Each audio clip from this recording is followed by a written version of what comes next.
हरे कृष्णा, दंडवत प्रणाम माता जी।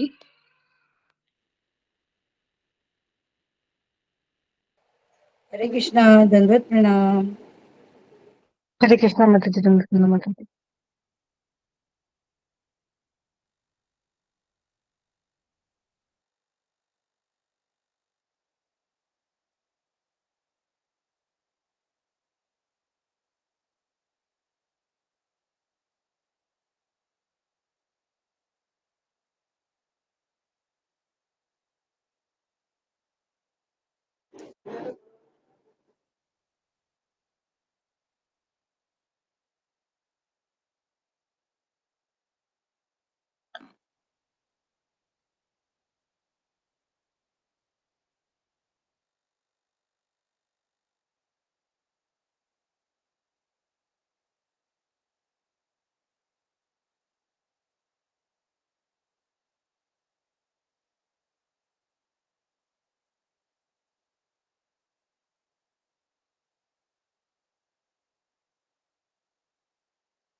हरे कृष्णा प्रभु दंडवत हरे कृष्णा प्रभु जी, दंडवत प्रणाम सभी लोग को। हरे कृष्णा भैया प्रभु जी, दंडवत प्रणाम प्रभु जी। हरे कृष्णा।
हरे कृष्णा, सारे भक्तों के चरणों में कोटि कोटि दंडवत प्रणाम।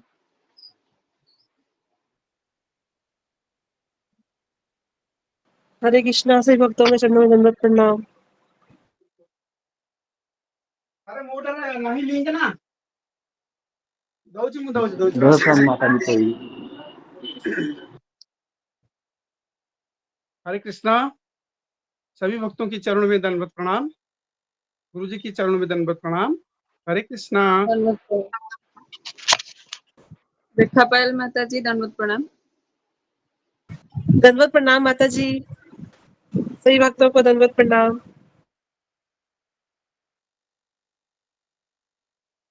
हरे कृष्णा सभी भक्तों को दंडवत प्रणाम। हरे कृष्णा। जिया हरे कृष्णा, दंडवत प्रणाम सभी भक्तों को।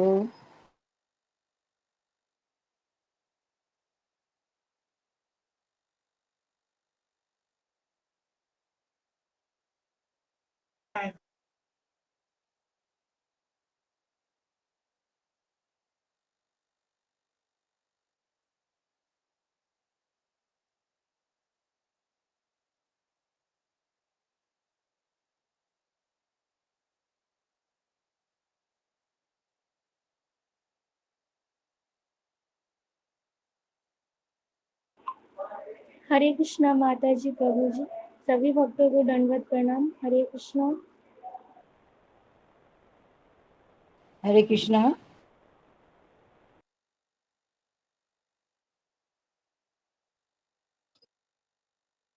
हरे कृष्णा। गुरु जी की चरणों में दंडवत प्रणाम। सभी भक्तों की चरणों में दंडवत प्रणाम। हरे कृष्णा। दंडवत प्रणाम प्रभु जी। हरे कृष्णा प्रभु जी। इस सत्र में सभी वैष्णव भक्तों की स्वागत है। हरे कृष्णा। कस्तूरी तिलकम ललाट पटले वक्षस्थले कौस्तुभम नासाग्रे परमुक्तिकं करतले वेणुकरे कंकणम सर्वांगे हरिचंदनं सुललितं कंठेश्च मुक्तावली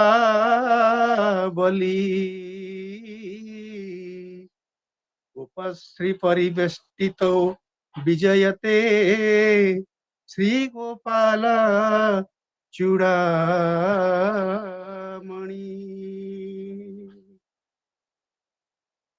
हरे कृष्णा। सभी भक्तों की इस सत्र में स्वागत। प्रवीणा माता जी हरे कृष्णा।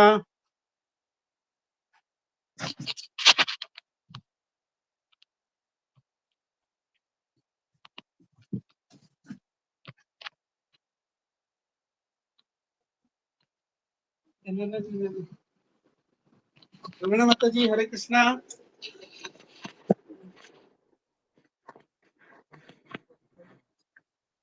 प्रवीणा माता जी हरे कृष्णा। हरे कृष्णा। माता जी नरसिंह आरती दशनाम अपराध और पिछले सत्र की जानकारी दीजिए। हरि बोल हरि बोल। हरे कृष्णा।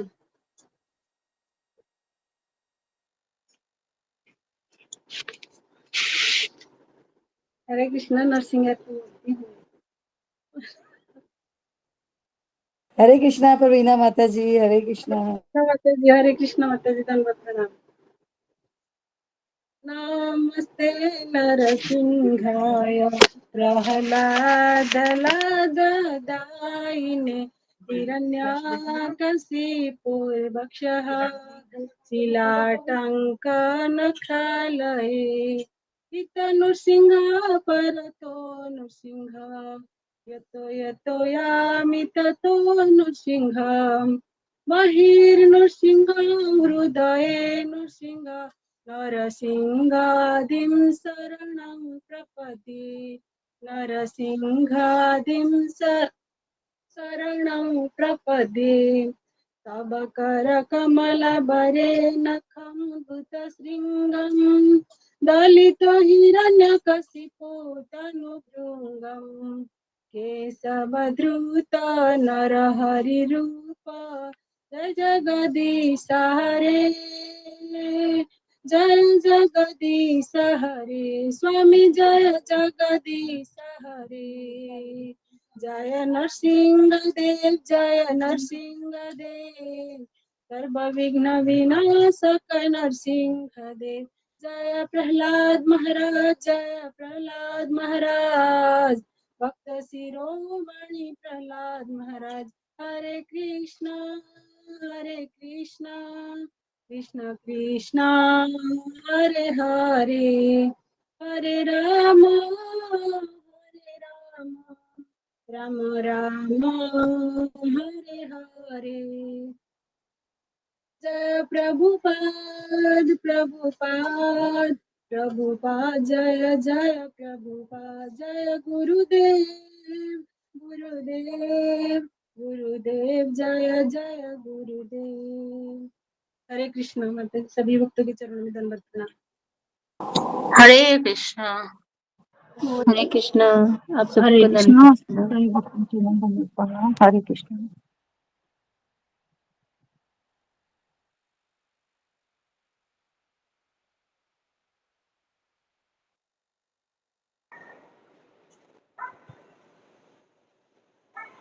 हरे कृष्णा। माता जी दशनाम अपराध और पिछले सत्र की जानकारी भी आपकी टर्न है, जी तो जी प्लीज प्रभु। दीजिए। हरे कृष्णा। भगवान नाम में होने वाले 10 अपराध। पहला भागवत नाम के प्रचार में संपूर्ण जीवन समर्पित करने वाले महाभागवतों की निंदा करना। दूसरा, शिव ब्रह्मा आदि देवों के नामों को भगवान नाम के समान अथवा उससे स्वतंत्र समझना। तीसरा, गुरु की अवज्ञा करना अथवा उन्हें साधारण मनुष्य समझना। चौथा, वैदिक शास्त्रों अथवा प्रमाणों का खंडन करना। पांचवा, हरे कृष्ण महामंत्र के जप की महिमा को काल्पनिक समझना। छठा, पवित्र भगवान नाम में अर्थवाद का आरोप करना। सातवां, नाम के बल पर पाप करना। आठवां, हरे कृष्ण महामंत्र के जप को वेदों में वर्णित एक शुभ सकाम कर्मकांड के समान समझना। नौवां, अश्रद्धालु व्यक्ति को हरिनाम की महिमा का उपदेश करना। 10वां, भगवत नाम के जप में पूर्ण विश्वास न होना और इसकी इतनी अगाध महिमा श्रवण करने पर भी भौतिक आसक्ति बनाए रखना। भगवत नाम का जप करते समय पूर्ण रूप से सावधान न रहना भी अपराध है। हरे कृष्ण। धन्यवाद प्रणाम।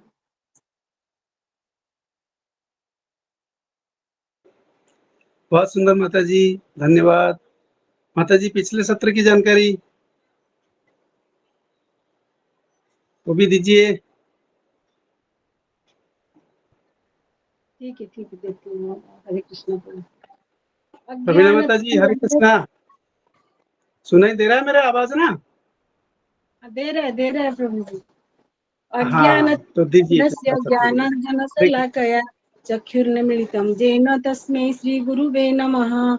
मुखं करोति वाचालं पङ्गुलङ्घयति गिरिं जत्कृपातमहं वन्दे श्रीगुरुदीनतारिणं। हरे कृष्ण कृष्ण कृष्ण हरे हरे, हरे राम राम राम हरे हरे। कल गुरुजी पहले अध्याय के 28वां श्लोक से 40 श्लोक तक चर्चा किए थे। 28वां श्लोक, कल गुरुजी के श्लोक भी बताया था। न च श्लोकोमि अवस्थातुं भ्रमति भाव इव च मे मनः निमितानि च पश्यामि विपरीतानि केशव। फिर गुरुजी बताए इस भाग में अर्जुन युद्ध न लड़ने की 4 कारण प्रस्तुत करते हैं। पहला कारण संबंधियों के प्रति करुणा। दूसरा कारण विजयी होने पर भी कोई आनंद नहीं होना। तीसरा कारण पाप की प्रतिक्रियाओं से भय। चौथा कारण कुल परंपरा का विनाश। ये पहला कारण 2.11 और 2.30 में वर्णना किया गया है। और नंबर 2 कारण 2.31 और 2.37 में। और तीसरा कारण 2.33 और 2.38 और 2.53 तक। चतुर्थ कारण कुल परंपरा का विनाश, वो 2.45 से 2.46 में वर्णन किया गया है। प्रथम कारण बताते हैं अपने संबंधियों के प्रति करुणा और शारीरिक लक्षण। अर्जुन को अपने सैनिक और विपरीत पक्ष के सैनिकों के लिए उनका निकटस्थ मृत्यु देखकर दया आती है। इसमें से हमें शिक्षा मिलता है भगवान श्री कृष्ण ने जानबूझकर अर्जुन के रथ को पितामह भीष्म और गुरु द्रोणाचार्य के सामने लाए। जैसे ही सामने लाए अर्जुन के मन भ्रमित हो गया, क्योंकि पितामह भीष्म और गुरु द्रोणाचार्य की मृत्यु का सामना अर्जुन को करना था। गुरुजी बताते हैं यहाँ पर अर्जुन के भीतर अधीरता और मानसिक कमजोरी का लक्षण प्रकट होते हैं। गुरुजी प्रश्न करते हैं अधीरता किसे कहेंगे? अधीरता मतलब बेचैन व व्याकुल होना। एग्जाम्पल में गुरुजी बताते हैं जब बोर्ड की परीक्षाएं होने के बाद जब रिजल्ट आता है तो उस समय विद्यार्थियों में अधीरता दिखाई देता है। क्वेश्चन नंबर 2 में बताते हैं अधीरता और मानसिक कमजोरियां क्यों प्रकट होती है? तो आंसर में गुरुजी बताते हैं भौतिक वस्तुओं के प्रति अत्यधिक आसक्ति की वजह से यह अधीरता और मानसिक कमजोरी प्रकट होती है। भौतिक वस्तु, आध्यात्मिक गुरु कृष्ण या वैष्णव गण के प्रति आसक्ति हमें भय में नहीं डालती। तथा अधीर नहीं करती, लेकिन भौतिक वस्तु और भौतिक व्यक्ति चाहे अपने पुत्र या घर, स्वयं का घर या जब मोबाइल वगैरह क्यों ना हो, तुरंत हमारे अंदर तीन चीजें शोक, मोह और भय प्रकट होती है। शोक, मोह और भय का प्राकट्य होता है। फिर एग्जाम्पल में गुरुजी श्रील प्रभुपाद का एग्जाम्पल बताते हैं। 1944 में जब दूसरा महायुद्ध चल रहा था, उस समय जापान के लोग भारत में कलकत्ता के ऊपर बॉम्ब ब्लास्ट कर रहे थे, तो कलकत्ता के लोग भाग रहे थे, सायरन बज रहा था। उस समय प्रभुपाद जी 45 साल के थे। सारे लोग प्रभुपाद जी को बोले, अब जल्दी चलो, जापानीज बम फेंक रहे हैं, तो तुम क्या कर रहे हो? प्रभुपाद जी ने कहा, मैं यहाँ पर पूड़ियां तल रहा हूँ, क्योंकि कृष्ण बम के रूप में आ रहे हैं, मेरा फर्ज है मैं उनको कुछ ना कुछ दूं, इसलिए मैं पूड़ियां तल रहा हूँ। गुरुजी यहाँ पर बताते हैं, बाहर की परिस्थिति हमारे हाथ में नहीं है, हमारे हाथ में अंदर की परिस्थितियां हैं, मुझे उसको कैसे रिएक्ट करना है परिस्थिति। ओके, हरे कृष्णा जी, यहाँ पर रुक जाइए जी, धन्यवाद। हरे कृष्णा गुरुजी। हरे कृष्ण गुरुजी, दंडवत प्रणाम। हरे कृष्ण सभी गुरुजी, भक्तों के चरणों में हरे प्रणाम। कृष्ण गुरुजी, हरे कृष्ण हरे कृष्ण गुरुजी, गुरुजी, दंडवत दंडवत प्रणाम। हरे कृष्ण गुरुजी, धन्यवाद प्रणाम। हरे कृष्ण गुरुजी, दंडवत प्रणाम। हरे कृष्णा गुरुजी, दंडवत प्रणाम। सभी भक्तों को दंडवत प्रणाम। हरे कृष्ण। ओके, ओम अज्ञानतिमिरान्धस्य ज्ञानशलाकया चक्षुरुन्मीलितं येन तस्मै श्री गुरुवे नमः। जय श्री कृष्ण चैतन्य प्रभु नित्यानंद श्री अद्वैत गदाधर श्रीवासादि गौरभक्तवृंद। हरे कृष्णा कृष्णा कृष्णा हरे हरे, हरे राम राम राम हरे राम हरे। हरे ओके, हरे कृष्णा।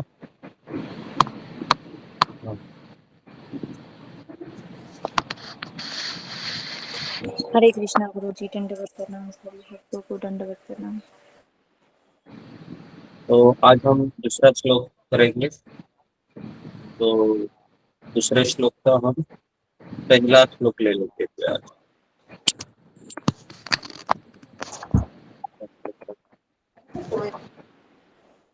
किसी का माइक शुरू है? रंजना माता जी, माइक को बंद कीजिए।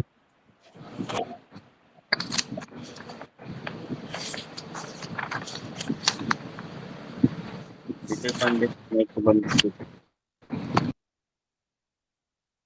ओके, तो हम दूसरे अध्याय का पहला श्लोक मैं पहले बताता हूँ, फिर आप लोग दोहराइए। तो आज हम दूसरे अध्याय का कम से कम आधा पोर्शन 30 श्लोक करने का प्रयास करता हूँ। तो आज भी थोड़ा सा लेट हो सकता है जी। अध्याय दूसरा। संजय उवाच तं तथा कृपयाविष्टा अश्रुपूर्णाकुलेक्षणम् विषीदन्तम् इदं वाक्यम् उवाच मधुसूदन। श्रीसञ्जय उवाच तं तथा कृपयाविष्टम् अश्रुपूर्णाकुलेक्षणम् विषीदन्तम् इदं वाक्यम् उवाच मधुसूदन। संजय उवाच तं तथा कृपयाविष्टम् अश्रुपूर्णाकुलेक्षणम् विषीदन्तम् इदं वाक्यम् उवाच मधुसूदन जी। आप में से कोई दोहराना चाहेगा तो फिंगर को रेज कीजिए। अशोक चावला प्रभु नाम लेंगे।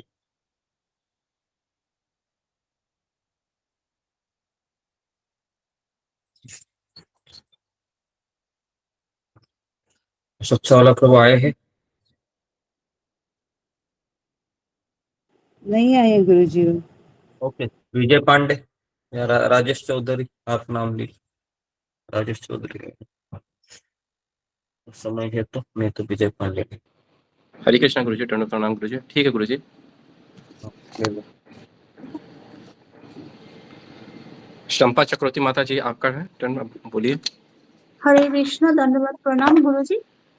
संजय उवाच तं तथा कृपयाभीष्टम् अश्रुपूर्ण्याकुलेक्षणम् विशीलन्तमिदं वक्तुमुवाच मधुसूदनम्। हरे कृष्ण। सुधा माता जी आपका टर्न है। हरे कृष्णा गुरु जी, दंडवत प्रणाम। से भक्तों को दंडवत प्रणाम। संजय उवाच तं तथा कृपयाविष्टम् अश्रुपूर्णाकुलेक्षणं विसीदन्तम् इदं वाक्यम् उवाच मधुसूदनः। हरे कृष्णा। सुमित पाठक जी आपका, प्रभु जी आपका टर्न है। हरे कृष्ण गुरुजी दंडवत प्रणाम। सभी भक्तों के चरणों में दंडवत प्रणाम। संजय उवाच तं तथा कृपया अविष्टम् अश्रुपूर्ण आकुल ईक्षणं विसीदन्तम् इदं वाक्यम् उवाच मधुसूदन। हरे कृष्ण। स्वप्ना माता जी आपका है। हरे कृष्ण गुरुजी दंडवत प्रणाम। सभी भक्तों के चरणों में दंडवत प्रणाम। संजय उवाच तं तथा कृपयाभीष्टम् अश्रुपूर्णं कुलेक्षणं विसीदन्तमिदं वाक्यं वाच मधुसूदन। हरे कृष्ण। नमिता माता जी आपका टर्न है। हरे कृष्णा गुरु जी, आपके चरणों में कोटि कोटि प्रणाम गुरु जी। सभी भक्त के चरणों में प्रणाम। संजय उवाच तं तथा कृपया विष्ट अश्रुपूर्णकुलक्षणं विषादम् इदं वाक्यम् उवाच मधुसूदन। हरे कृष्ण गुरु जी प्रणाम। हरे कृष्ण।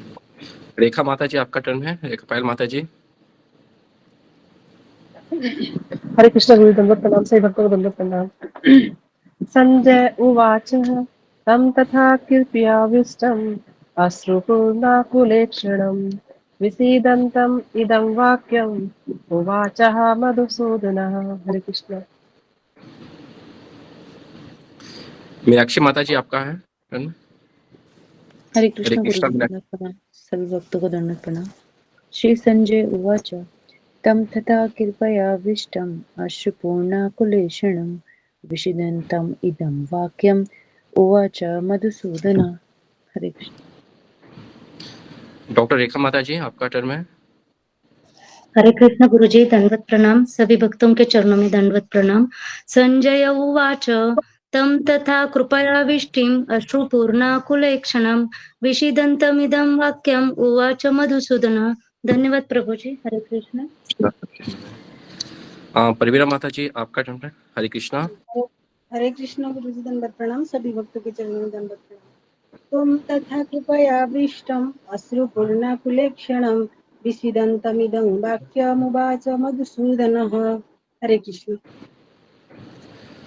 खुशी साहू माता जी आपका टर्न है।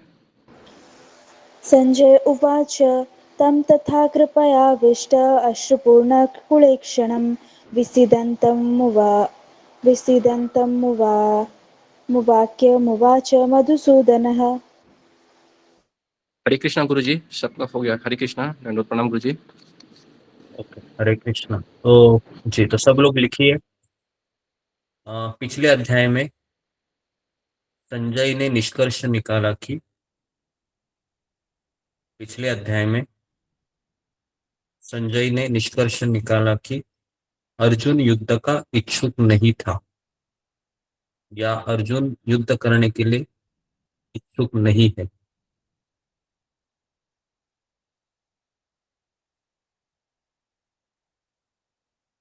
इससे धृतराष्ट्र को बहुत प्रसन्नता होती है। इससे धृतराष्ट्र को बहुत प्रसन्नता होती है, ये सोचकर कि पांडव राज्य का त्याग कर देंगे।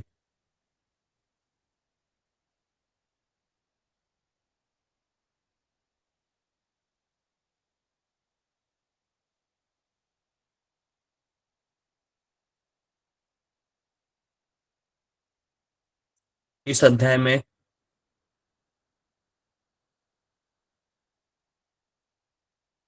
संजय ने धृतराष्ट्र को कहा कि रोते हुए अर्जुन को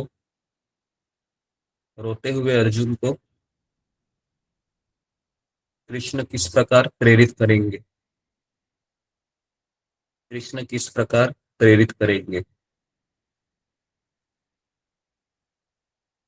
इस अध्याय का नाम गीता सार है।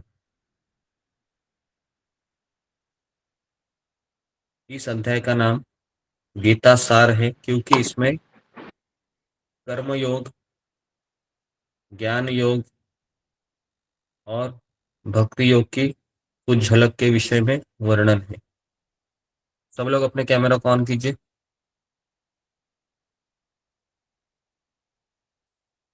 इस अध्याय का नाम गीता सार है क्योंकि इसमें कर्म योग, ज्ञान योग और भक्ति योग की कुछ झलक के विषय में वर्णन है।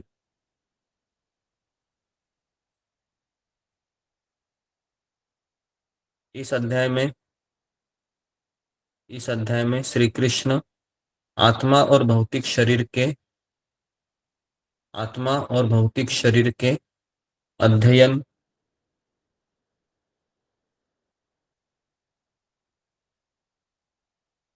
सकाम कर्म, निष्काम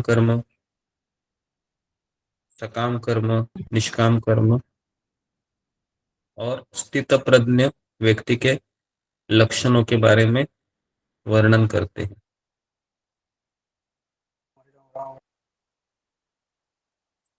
सकाम कर्म, निष्काम कर्म और स्थित प्रज्ञ व्यक्ति के लक्षणों के बारे में वर्णन करते हैं।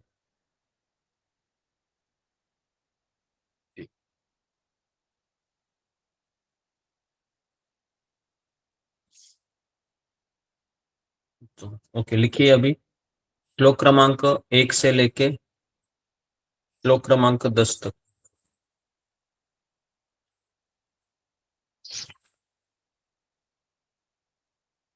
श्लोक क्रमांक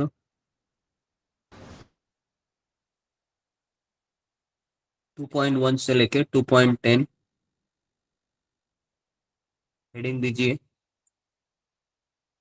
अर्जुन का कृष्ण को गुरु के रूप में स्वीकार करना।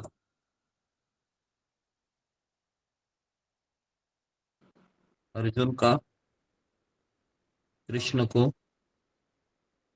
गुरु के रूप में स्वीकार करना।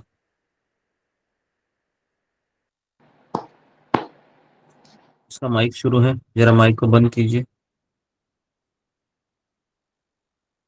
सब लोग अपने माइक को चेक करते रहिए, अचानक आपका माइक खुल जाता है। ओके, ठीक।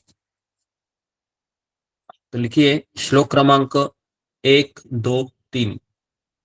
श्लोक 2.1, 2.2 और 2.3।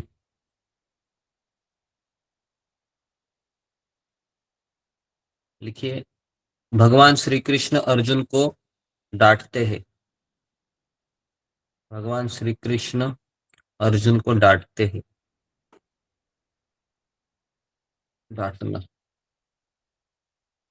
डांटते हैं, ठीक है। तो मैं अभी आपको 3 श्लोक पढ़कर सुना रहा हूं, जो अभी हमने संजय अभी कह रहा है। संजय कह रहा है कि पहला अध्याय हमने कहाँ पर छोड़ा था। तो पहला अध्याय हमने छोड़ा था कि भगवान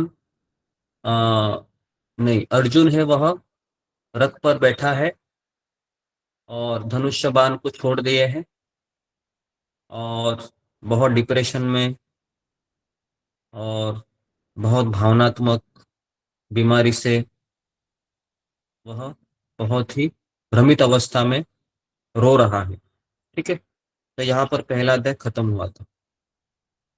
अभी संजय कह रहा है, एक्चुअली पूरी भगवत गीता है ना, संजय धृतराष्ट्र को सुना रहा है।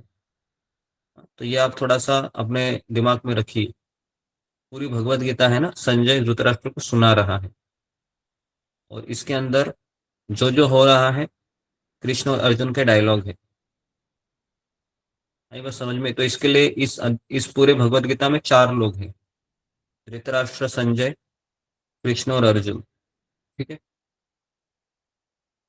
तो संजय अभी कह रहा है, देखो धृतराष्ट्र, अर्जुन रो रहा है, अर्जुन का मन बहुत दुविधाजनक परिस्थिति में है।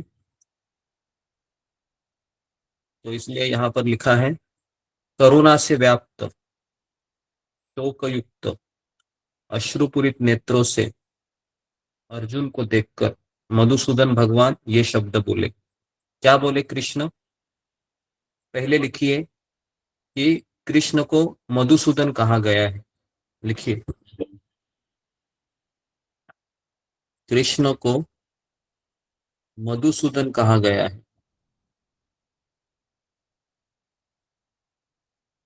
कहा गया है। क्यों कहा गया है? क्योंकि कृष्ण ने मधु नामक असुर का वध किया था। क्योंकि उन्होंने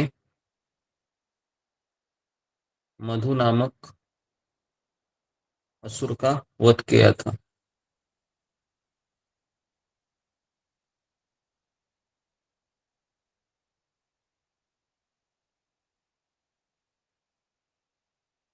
और अब अर्जुन चाहता है, लिखिए आगे, अब अर्जुन चाहता है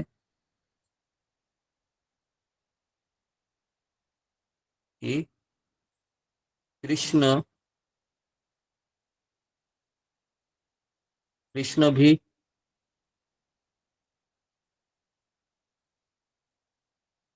मेरे भीतर के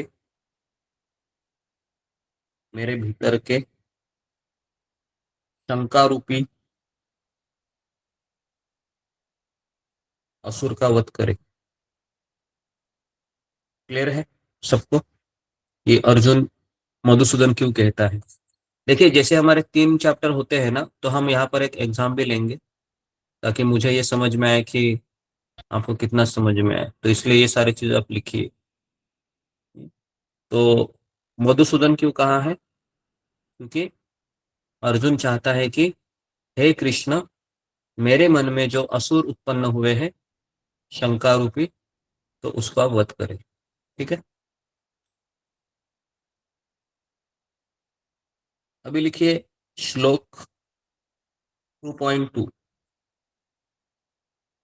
अभी कृष्ण है अर्जुन को डांटते हैं इसमें, कि क्या डांटते हैं तो सुनिए। अभी दूसरा श्लोक है, कुतस्त्वा कश्मलम इदम विषमे सम उपस्थितम अनार्यजुष्टम स्वर्गम कीर्तिरम अकीर्तिम अकर अर्जुन।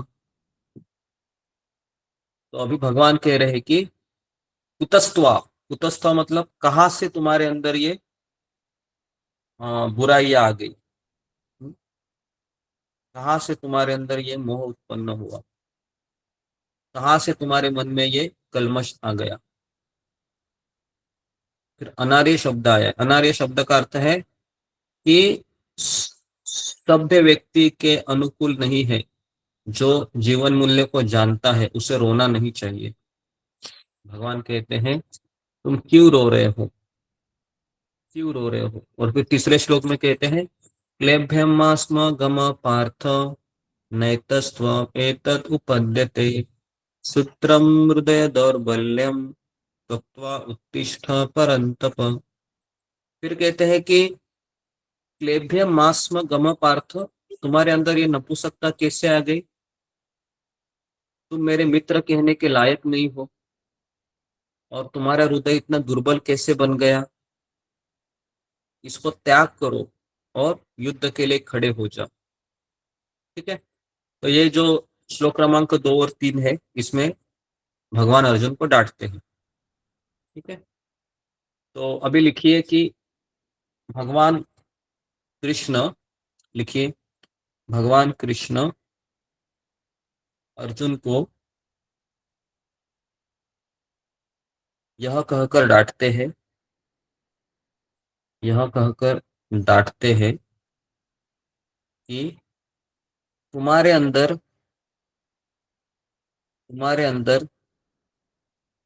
यह गंदगी कैसे आ गई, कैसे आ गई। फिर कहते हैं कि तुम्हारे अंदर नपुंसकता कैसे आ गई। नपुंसकता मतलब ब्रैकेट में लिखिए, जैसे कभी कभी कहते हैं ना कि तुमने चूड़ियां पहने के रखी है क्या, किसी पुरुष को जब कहते हैं ना कि तुम जाओ चूड़ी पहनो करके, इसका अर्थ है कि तुम पुरुष कहने के लायक नहीं हो, तो इसलिए वह नपुंसकता। तुम्हारे अंदर नपुंसकता कैसे है, ब्रैकेट में लिखिए, तुम पुरुष नहीं हो सकते, तुम पुरुष नहीं हो, स्त्री की तरह तुम सोच रहे हो, तुम स्त्री की तरह सोच रहे हो, स्त्री की तरह सोच रहे हो। ठीक है। और फिर कहते हैं ये तुम्हारी हृदय की दुर्बलता है, ये तुम्हारे हृदय की दुर्बलता है, दुर्बलता है। और चौथा पॉइंट लिखिए, नंबर 4, इसलिए अर्जुन तुम उठो और युद्ध करो, तुम खड़े हो जाओ और युद्ध करो, युद्ध करो। ठीक है। ओके, तो ये जो 2 श्लोक है इसमें भगवान कृष्ण अर्जुन को डांटते हैं। ओके, अर्जुन क्या कर रहा था, रो रहा था, बिलग रहा था। कौन मुझे बताएगा जब कोई व्यक्ति रोता है तो उसकी क्या अपेक्षा होती है, फिंगर को रेज कीजिए। जब कोई व्यक्ति रोता है या फिर बहुत डिप्रेशन में है, शोकग्रस्त है, तो उसकी क्या अपेक्षा होती है, फिंगर को रेज कीजिए।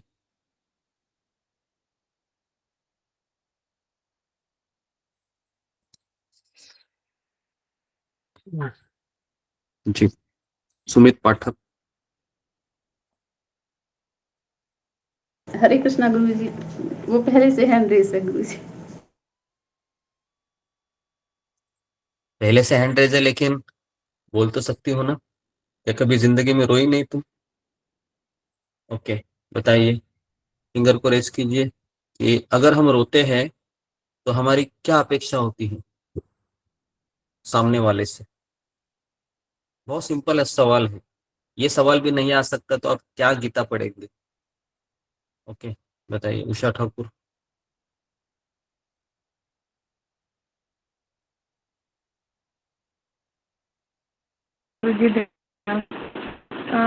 उसकी अपेक्षा ये हो सकती है कि उसे कोई अपना कंधा दे या फिर उसको समझाए, हैंकी दे, भावनात्मक रूप। ओके ओके, तो ये सही उत्तर है जी। ओके, तो अगर कोई व्यक्ति रोता है, जैसे मैं रोता हूँ, ठीक है, तो मेरी क्या अपेक्षा होगी कि सामने वाला व्यक्ति मेरे दर्द को समझे, मुझे जैसा कंधा दे, जैसा कहा, और दूसरी बात है कि मेरे आंसू पोंछे। ठीक है जी। लेकिन यहाँ पर भगवान श्री कृष्ण ने क्या किया, अर्जुन के आंसू पोंछे, तो इसका उत्तर है नहीं। क्या भगवान श्री कृष्ण ने अर्जुन को कंधा दिया, तो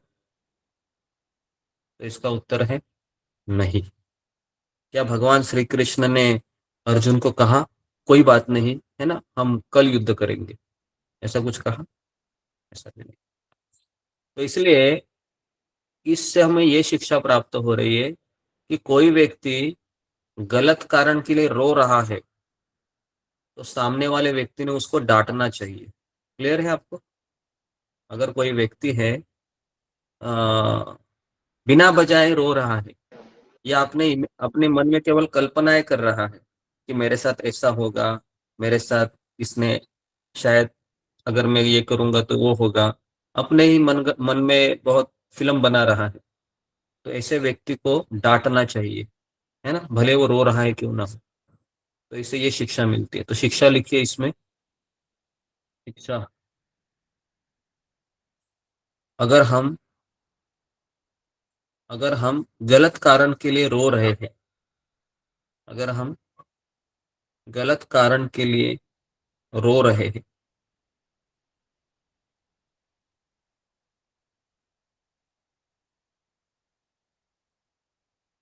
तो भले ही हमारी अपेक्षा, भले ही हमारी अपेक्षा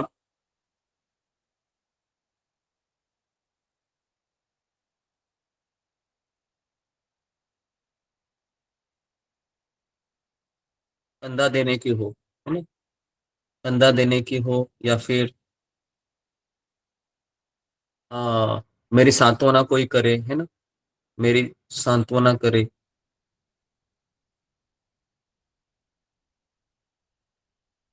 लेकिन उसे जोर से डांट लगानी चाहिए, लेकिन उसे जोर से डांट लगानी चाहिए, डांट लगानी चाहिए। ठीक है, क्लियर है? जैसे गीता में भगवान ने यहाँ पर किया, जैसे भगवान ने यहाँ अर्जुन को डांटा, अर्जुन को डांटा। ठीक है, क्लियर है? तो इसलिए मैं आपको कह रहा हूं कि अगर सबसे बड़ा मित्र वो है, तो उस समय जो आपको कंधा नहीं दे रहा है, अगर वो व्यक्ति कंधा दे रहा है, कौन मुझे बताएगा? अगर उस व्यक्ति को किसी ने कंधा दिया तो इसके परिणाम क्या हो सकते हैं? जी, फिंगर को रेज कीजिए कि अगर उस व्यक्ति को कंधा मिला या फिर आ, उसको मीठा मीठा शब्द बोला, तो उसके क्या परिणाम हो सकते हैं? जी, विजय पांडे। हरे कृष्ण गुरुजी, दंडवत प्रणाम। गुरुजी, वो अंदर से फिर कमजोर हो जाएगा, फिर वो कुछ भी कार्य करने योग्य नहीं रहेगा गुरुजी। हरे कृष्णा। हाँ जी, वेरी गुड। तो अगर वह आप उसको, है ना, कंधा दोगे, तो इससे आप उसका भला कर रहे हो क्या?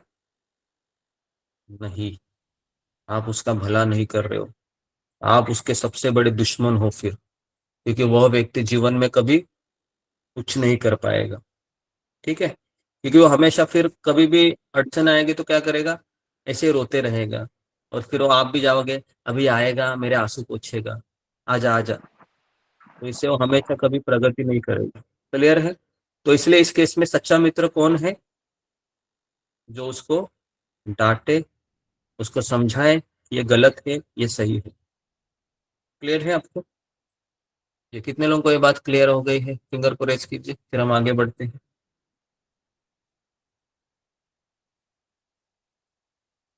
ओके, ठीक है। तो इसलिए अगर कोई व्यक्ति रो रहा है तो हमें उसको डांटना चाहिए, लेकिन डांटने का अधिकार किसको है? ये भी अगला सवाल है यहाँ पर। डांटने का अधिकार किसको है? जी, फिंगर को रेज कीजिए, किसको अधिकार है डांटने का? जी, संपा चक्रवर्ती। जो अपना होता है वही डांट सकता है। हाँ, अपना आप उसको समझे, लेकिन उससे भी ज्यादा उसने आपको अपना समझना चाहिए। बराबर है? हाँ, उसने आपको अपना समझना चाहिए, तभी आप उसको डांट सकते हैं। क्लियर है कि आप उसको कब डांट सकते हैं? जब आपने उसके पहले उसके साथ कोई अच्छे वार्तालाप या अच्छी इन्वेस्टमेंट होनी चाहिए। जैसे भगवान श्री कृष्ण यहाँ पर अर्जुन के मित्र है, तो इसलिए मित्र होने के नाते कृष्ण का अधिकार था कि वह अपने मित्र को डांटे। क्लियर है? ओके, तो अधिकार की भी बात यहाँ पर आती है। ओके जी, तो ये सब अपनी भाषा में आप लिख सकते हो, तो मैं आपको 1 मिनट का समय देता हूँ। मुझे ऐसा लगता है कि आप ये सब लिख लीजिए कि अधिकार भी किसको होता है डांटने का, जिसने अपने जिसने उस व्यक्ति के संबंध में कुछ इन्वेस्टमेंट भी होनी चाहिए मीठे शब्दों की, है ना। नहीं तो फिर वो बोलेगा नहीं नहीं, तो मेरे ऊपर गुस्सा क्यों करते हो, है ना, ये सब होगा फिर। ठीक है, बेसिकली आप उसके मित्र होने चाहिए या हितचिंतक होने चाहिए, तभी आपको वो अधिकार है किसी को डांटने का। ठीक है, एक गुरु शिष्य को डांट सकता है, एक माता पिता अपने पुत्र को डांट सकते हैं, एक मित्र है अपने मित्र को डांट सकता है, लेकिन इसके इस रिलेशन के अलावा आप उसको डांट नहीं सकते। ठीक है, गुरु शिष्य को इसलिए डांट सकता है क्योंकि वो उसकी जिम्मेदारी लेता है, माता पिता पुत्र को इसलिए डांटते हैं क्योंकि उन्होंने अपनी जिम्मेदारी ली है। ठीक है, जिम्मेदारी ले रहे हैं तो डांट सकते हैं, नहीं तो आप मत डांटिए। ओके, ठीक, लिख लीजिए आप, मैं आपको 1 मिनट देता हूँ।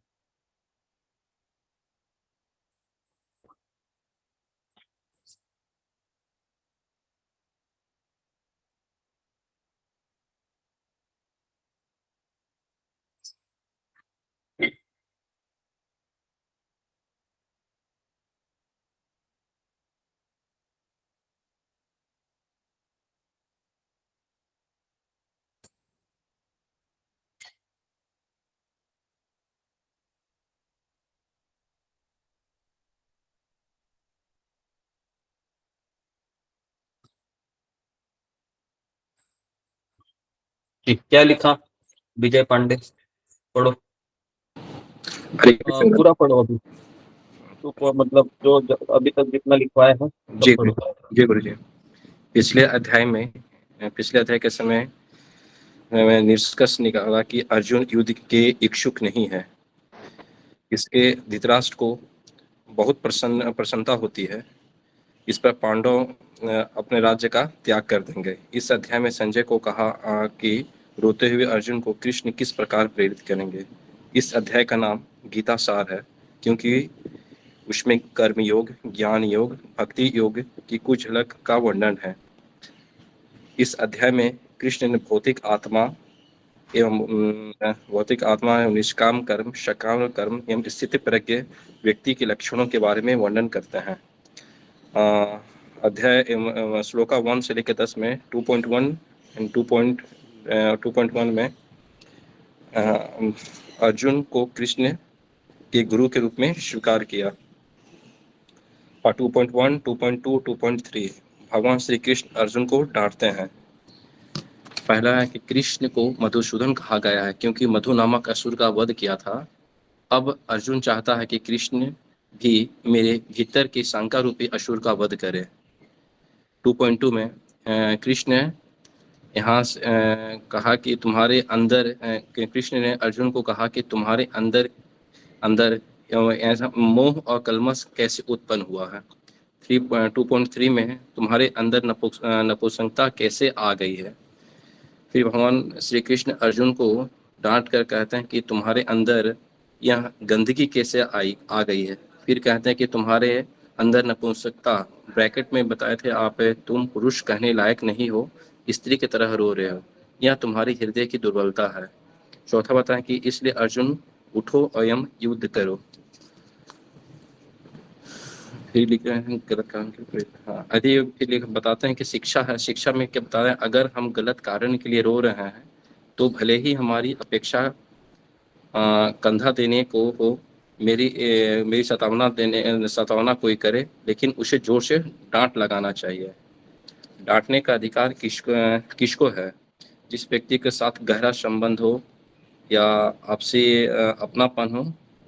और तो इसमें जैसे बताए थे, गुरु शिष्य को डांट सकता है, माता पिता अपने बच्चे को डांटता है क्योंकि माता पिता बच्चे की जिम्मेदारी लेते हैं और गुरु भी अपने शिष्य को डांटते हैं कि वो भी अपने शिष्य के लिए जिम्मेदारी लेते हैं। हरे कृष्णा गुरु जी, धन्यवाद।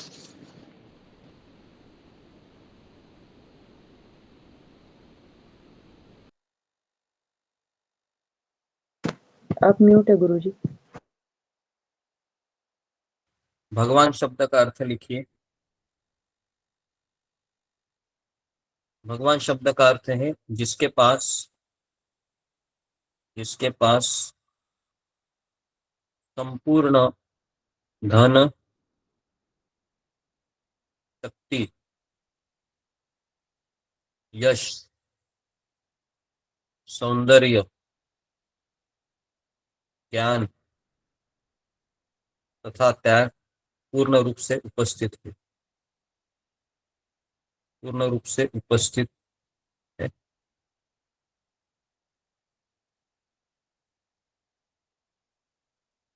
ठीक है जी।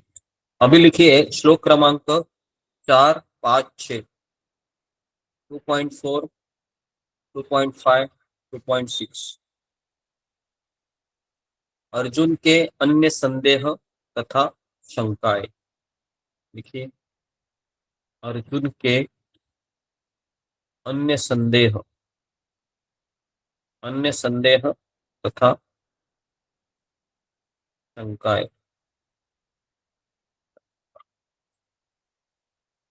ठीक है?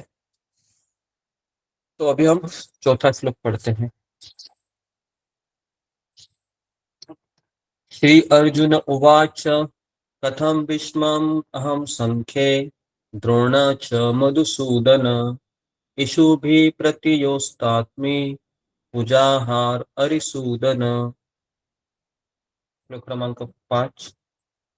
धुरून् हत्वा हि महानुभावान् श्रेयो भुक्तुं क्षेप्यम् अपीह लोके हत्वार्थकामास्तु गुरूनिहैव भुज्यीय योगान् रुधिरप्रदिग्धान्।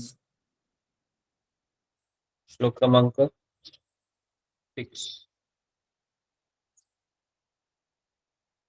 जी।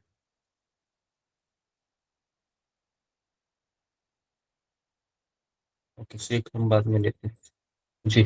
तो यहाँ पर अभी अर्जुन क्या कह रहा है? अर्जुन कह रहा है कि मैं भीष्म और द्रोण जैसे पूजनीय व्यक्तियों के ऊपर बाण कैसे चलाऊं। लिखिए 2.4 में अर्जुन कहता है कि मैं मेरे गुरु द्रोणाचार्य और मेरे पूजनीय पितामह भीष्म इनके ऊपर बाण कैसे चलाऊं।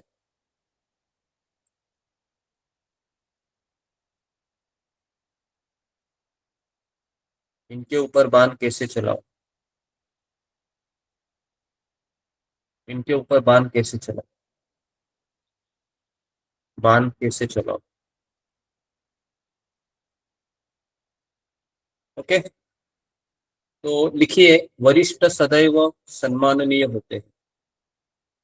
लिखिए वरिष्ठ, वरिष्ठ मतलब हमारे घर में जो वरिष्ठ है, वरिष्ठ वह हमेशा पूजनीय सम्माननीय होते हैं। सम्माननीय होते हैं। कभी कभी वो अप्रिय व्यवहार भी करे। देखिए कभी कभी वे हमारे साथ अप्रिय व्यवहार भी करे।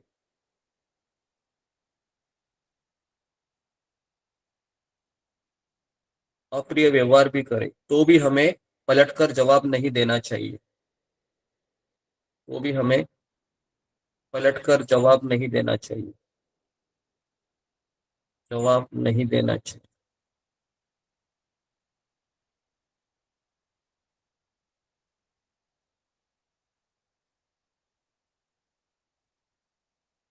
केवल एक ही हम चीज मान नहीं सकते अपने वरिष्ठ की। कौन सी वो चीज, कौन मुझे बताएगा? फिंगर को रेस कीजिए। कौन सी ऐसी चीज है जो हम मान नहीं सकते? नहीं तो हमें सारी बातें उनकी माननी चाहिए। जी रेखा, पायल। हरे कृष्ण गुरु दंडवत प्रणाम। गुरु जी हमें एक बात नहीं माननी चाहिए, यदि वो हमें भगवान से विमुख करेंगे, यदि वो हमें माला करने से रोके, वो बात हमें हाँ, नहीं माननी चाहिए। तो अगर वो हमें कृष्ण से दूर ले जाने की चेष्टा करते हैं तो हमें उनकी बात नहीं माननी चाहिए, अन्यथा हमें उनकी सारी बातें माननी चाहिए। ये भी इसको आप लिखिए कि हमें अगर वह कृष्ण से दूर जाने की चेष्टा करते हैं तो वह बात हमें नहीं माननी चाहिए, अन्यथा हम सारी बात उनकी मानेंगे।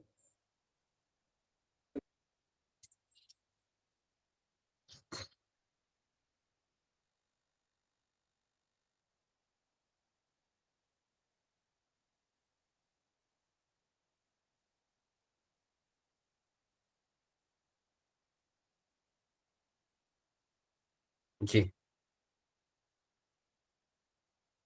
छठ अभी श्लोक क्रमांक 5 लिखिए। 5 में क्या कहता है देखिए। 5 में कहते हैं अभी अर्जुन, ऐसे महापुरुषों को मारने की अपेक्षा भीख मांगकर जीना श्रेष्ठ है। अर्जुन कहता है ऐसे महापुरुषों को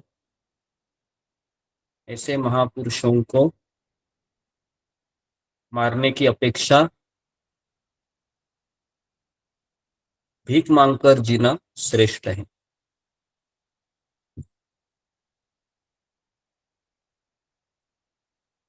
भीख मांगकर जीना श्रेष्ठ है।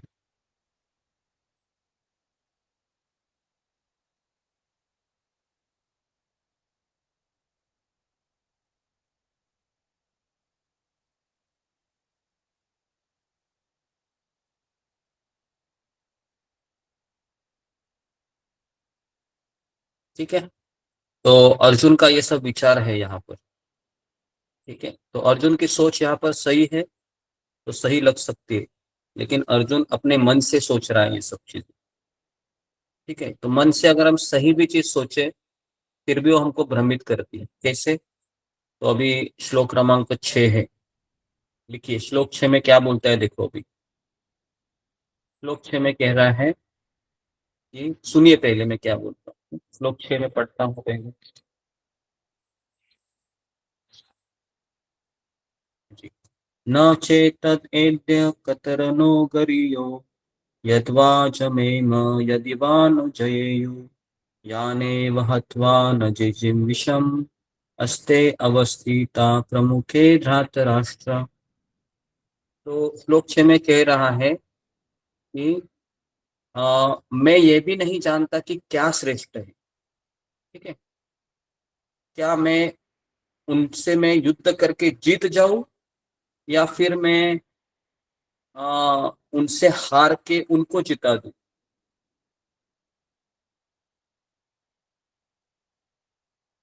आई बात समझ में जी? तो यहाँ पर अर्जुन क्या सोच रहा है, लिखिए। अर्जुन यह सोच रहा है क्या मैं इनसे जीत जाऊं,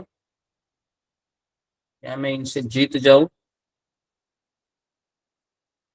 या फिर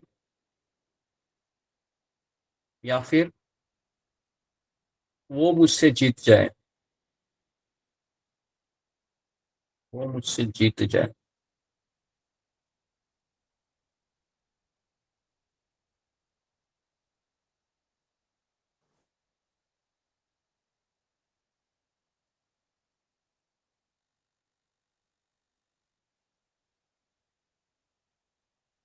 ठीक है, तो यहाँ पर लिखिए श्लोक 6 तक अर्जुन धर्म पालन को समझने के प्रयास में भ्रमित हो गया। लिखिए, अर्जुन धर्म पालन को समझने के प्रयास में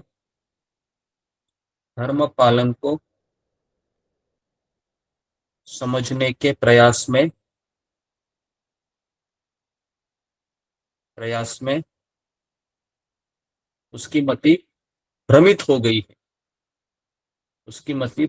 गई है।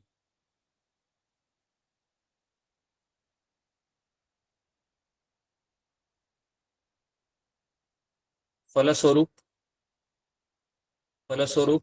अर्जुन कृष्ण का मार्गदर्शन लेने के लिए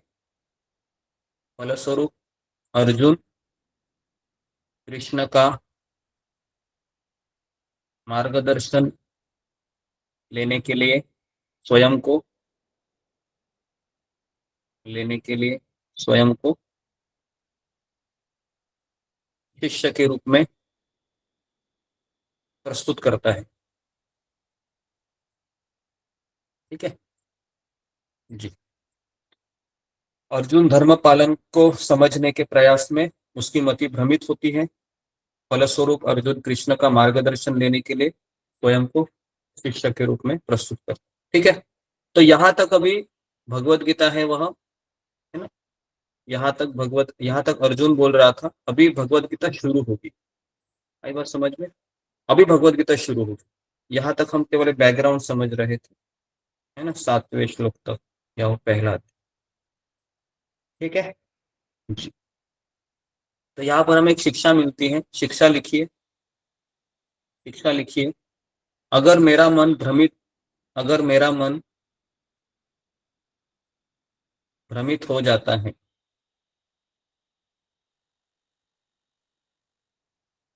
यह सोचकर क्या धर्म है, क्या अधर्म है, क्या धर्म है और क्या अधर्म है,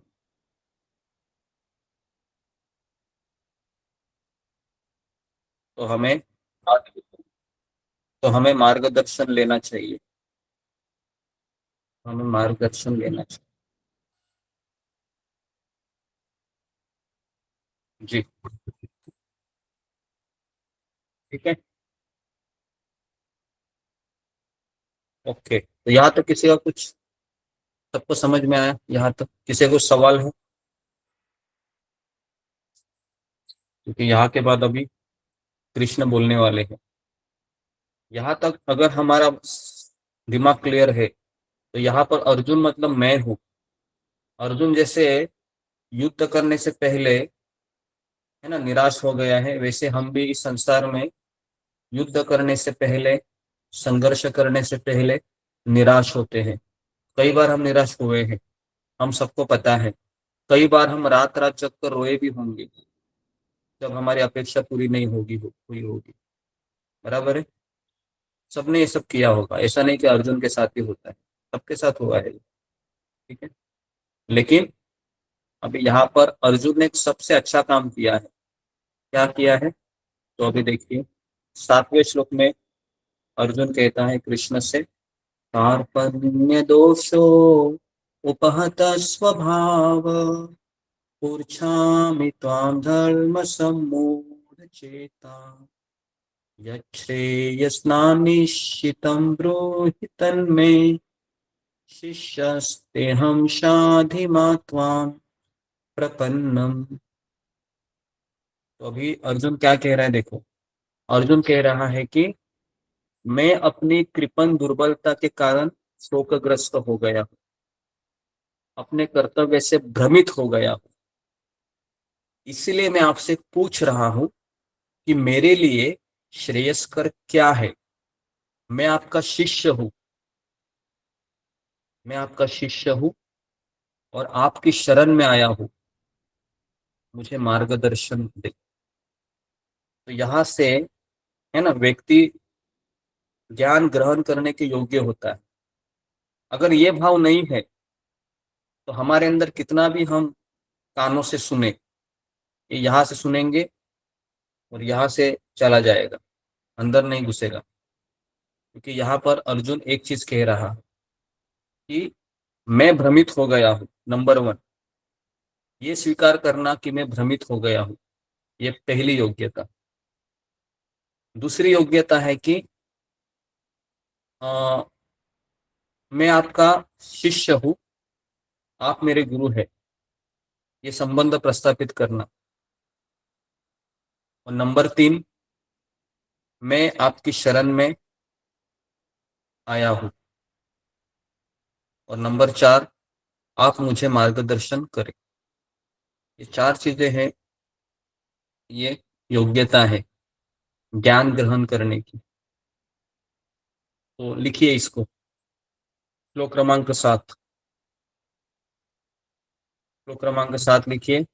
कृष्ण, अर्जुन कृष्ण को गुरु के रूप में स्वीकार करता है। अर्जुन कृष्ण को गुरु के रूप में स्वीकार करता है।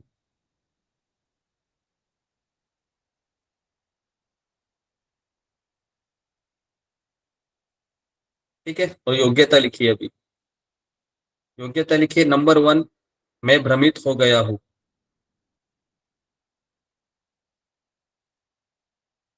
ब्रैकेट में लिखिए, गुरु के सामने,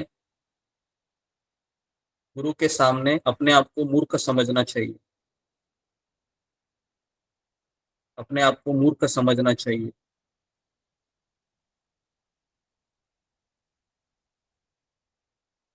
गुरु के सामने अपने ज्ञान का प्रदर्शन मत करे।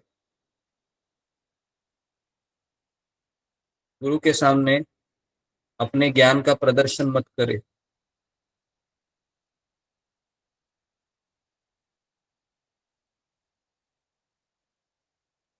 गुरु को कोई सुझाव मत दे।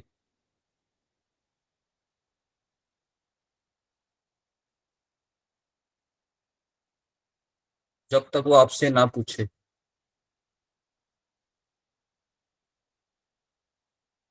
ठीक है जी। लिखा सबने? मैं भ्रमित हो गया हूँ, ये सब ब्रैकेट में लिखिए।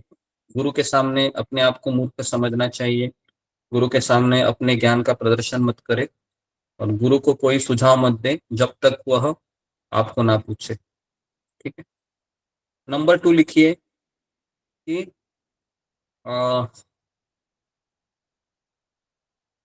जी, मैं आपका शिष्य हूँ। मैं आपका शिष्य हूँ। शरणागत जीव हूँ। आपकी शरण में आया हूँ। आपकी शरण में आया हूँ। और नंबर 3 लिखिए, 4 लिखिए, मुझे मार्ग दिखाइए। मुझे मार्ग दिखाइए। मुझे मार्गदर्शन करे। ठीक है। ओके, तो यहाँ तक क्लियर है। 7वां श्लोक हो गया। 8वां श्लोक लिखिए। श्लोक 8। 8वां लिखिए कि अर्जुन कह रहा है कि मेरे शोक को दूर करने वाला कोई साधन मुझे नहीं दिख रहा है। लिखिए, हे कृष्ण, हे कृष्ण, मेरी मेरे शोक को दूर करने वाला। हे कृष्ण, मेरे शोक को दूर करने वाला कोई साधन मुझे नहीं दिख रहा है। मुझे नहीं दिख रहा है।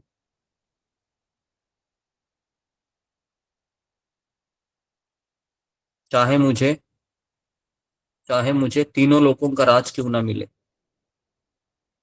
चाहे मुझे तीनों लोकों का राज्य क्यों ना मिले।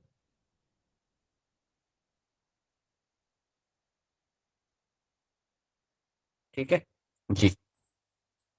देखिए, यहाँ पर अभी समस्या आ गई है, तो लिखिए अभी कि हमें गुरु के पास क्यों जाना चाहिए। तो लिखिए अभी, जीवन के क्लेशों को सुलझाने। लिखिए, जीवन के क्लेशों को सुलझाने तथा समाधान को समझने के लिए गुरु के पास जाना चाहिए। जीवन के क्लेशों को सुलझाने तथा समाधान को समझने के लिए गुरु के पास जाना आवश्यक है। ठीक है। इसलिए नहीं जाना चाहिए गुरु के पास कि मेरा जॉब नहीं लग रहा है, जॉब दिला दीजिए। मेरी बेटी की शादी नहीं हो रही, थोड़ा सा आप हाथ देखते हो क्या गुरुजी? थोड़ा हाथ देखिए, है ना? गुरुजी फिर या से फिर बोलिए ना इस लाइन। नहीं नहीं, इसको आपको लिखना नहीं है, मैं जस्ट आप समझिए मैं क्या बोल रहा हूँ। गुरु के पास इसलिए जाना चाहिए कि जीवन के क्लेश। कौन से क्लेश है?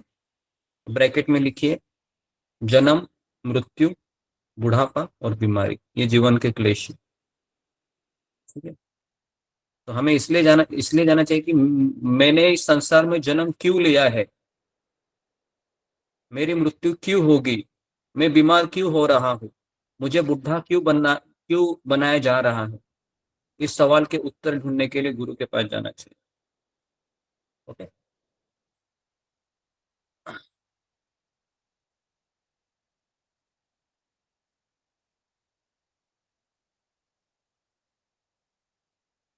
ठीक है। इसलिए अभी कृष्ण के साथ उसने मित्रतापूर्ण बातें करना बंद किया। देखिए, इसलिए इसलिए अर्जुन ने कृष्ण के साथ मित्रपूर्ण बातें करना बंद किया। मित्रतापूर्ण बातें करना बंद किया, क्योंकि गुरु और कृष्ण का संभाषण गंभीर होता है। क्योंकि गुरु और शिष्य का गुरु और शिष्य का संभाषण गंभीर होता है।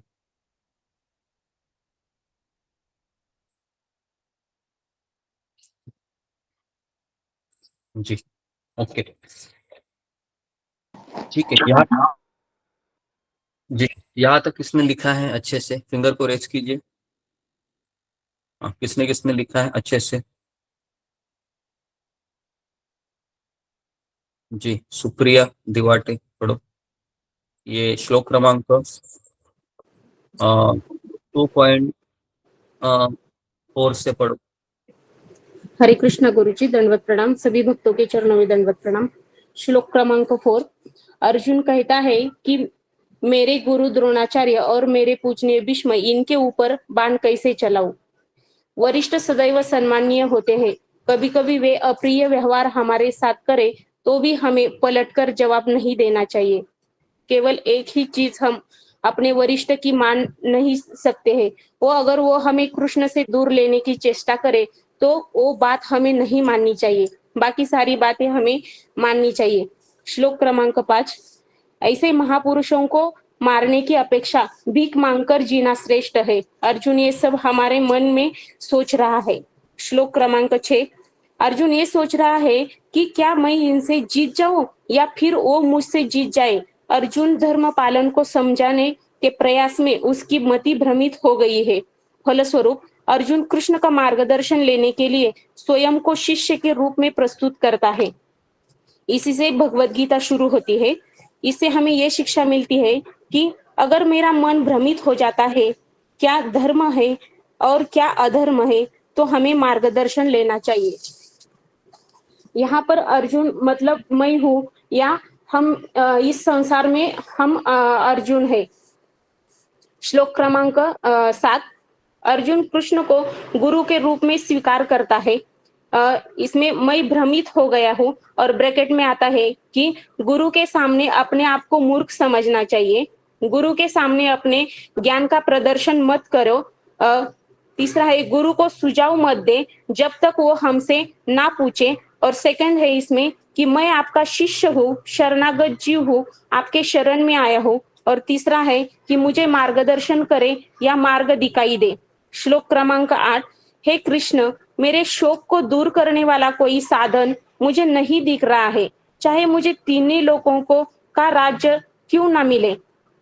इसमें से क्वेश्चन आए कि हमें गुरु के पास क्यों जाना चाहिए, क्योंकि जीवन में क्लेशों को सुलझाने के लिए तथा समाधानों के लिए जाना चाहिए। क्लेश जैसे कि हमारे जीवन में जन्म, मृत्यु, बुढ़ापा ये आते हैं। इसलिए कृष्ण ने 7 अर्जुन को मित्रतापूर्ण बातें करना बंद किया, क्योंकि गुरु और शिष्य का संभाषण गंभीर होता है। हरे कृष्ण गुरु जी। ओके, सब कुछ समझ में आ रहा है।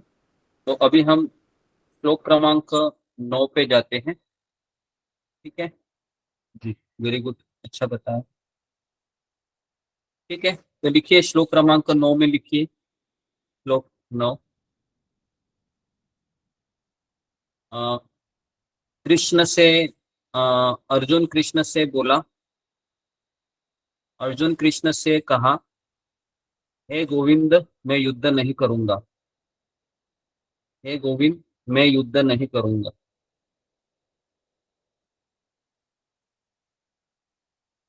नहीं करूंगा। और चुप हो गया। अर्जुन ने अपनी बोलती बंद कर दी। अर्जुन चुप चुप हो गया अभी। ठीक है,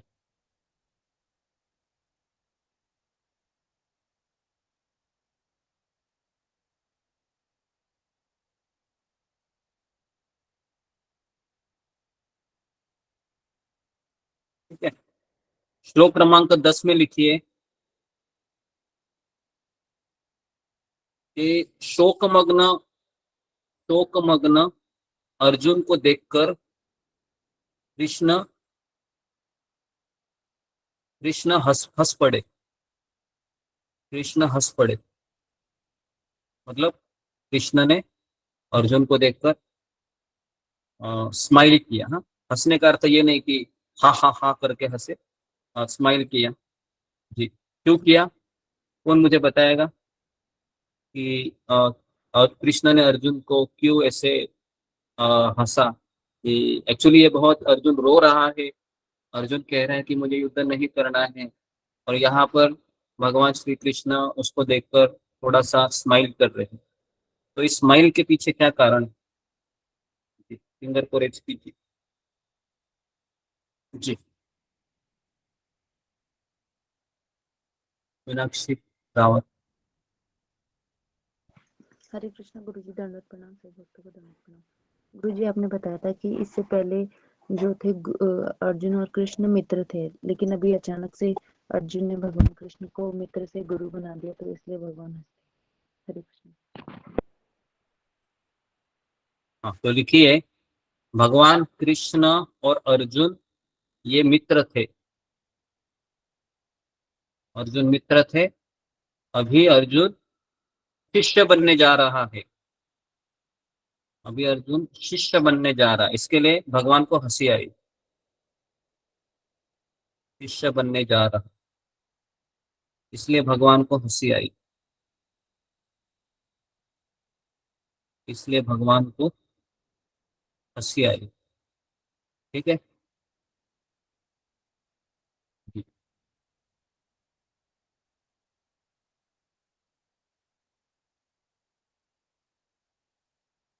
फिर भी उन्होंने अपने स्मित हास्य को दबा लिया, ये भी लिखिए।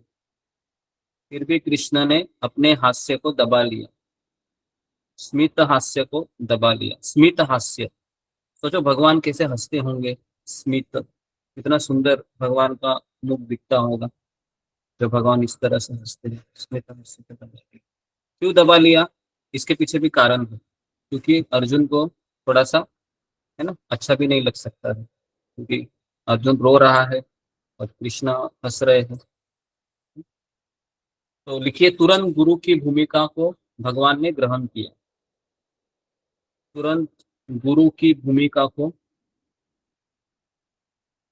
भगवान ने ग्रहण किया। ग्रहण किया। ठीक है, तो अभी यहाँ पर एक सवाल आता है कि, सवाल यहाँ पर यह आता है कि हमें किसी को उपदेश कब तक नहीं देना चाहिए? लिखिए इस पर, हमें किसी को उपदेश कब तक नहीं देना चाहिए? जब तक कि वह आपको ये ना कहे कि मुझे कुछ ज्ञान दो, मुझे कुछ समझाओ, मुझे कुछ बताओ, तब तक आप उसको ज्ञान मत दीजिए। हमारा प्रॉब्लम क्या होता है, कोई भी हमारे पास आता है और हम शुरू हो जाते हैं। होता है ऐसे, कोई हमारे पास आता है बेचारा दुखी होकर, और हम उसकी बात सुनते भी नहीं है और शुरू हो जाते हैं। ये कितने लोगों ने अनुभव किया है अपने जीवन में?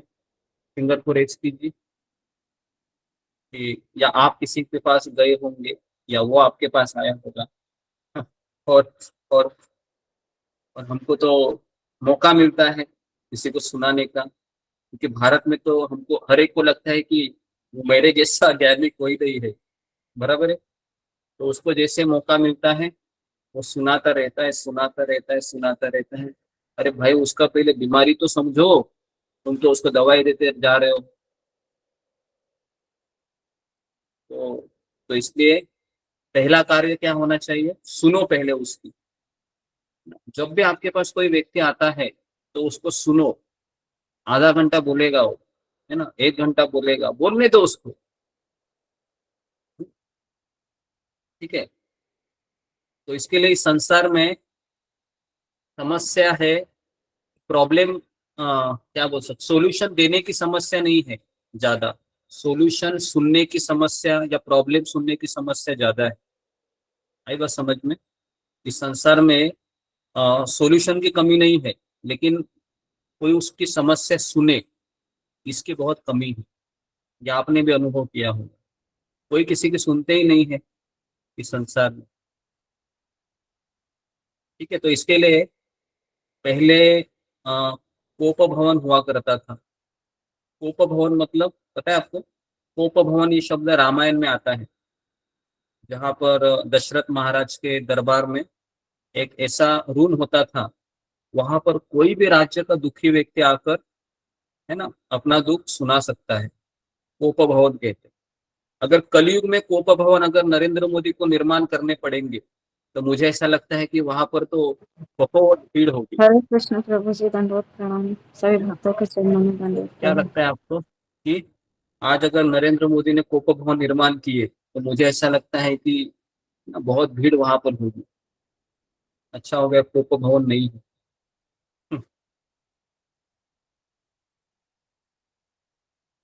ठीक है, तो जी, तो इसके लिए जी, तो ये सब चीजें लिखी है कि अगर हमारे पास कोई आता है प्रॉब्लम लेके तो पहला काम क्या है हमारा, सुनो। अगर हमारे पास कोई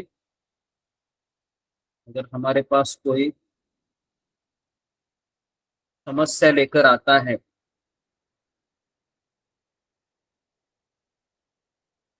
तो पहले उसकी सुनो, पहले उसकी समस्या सुनिए।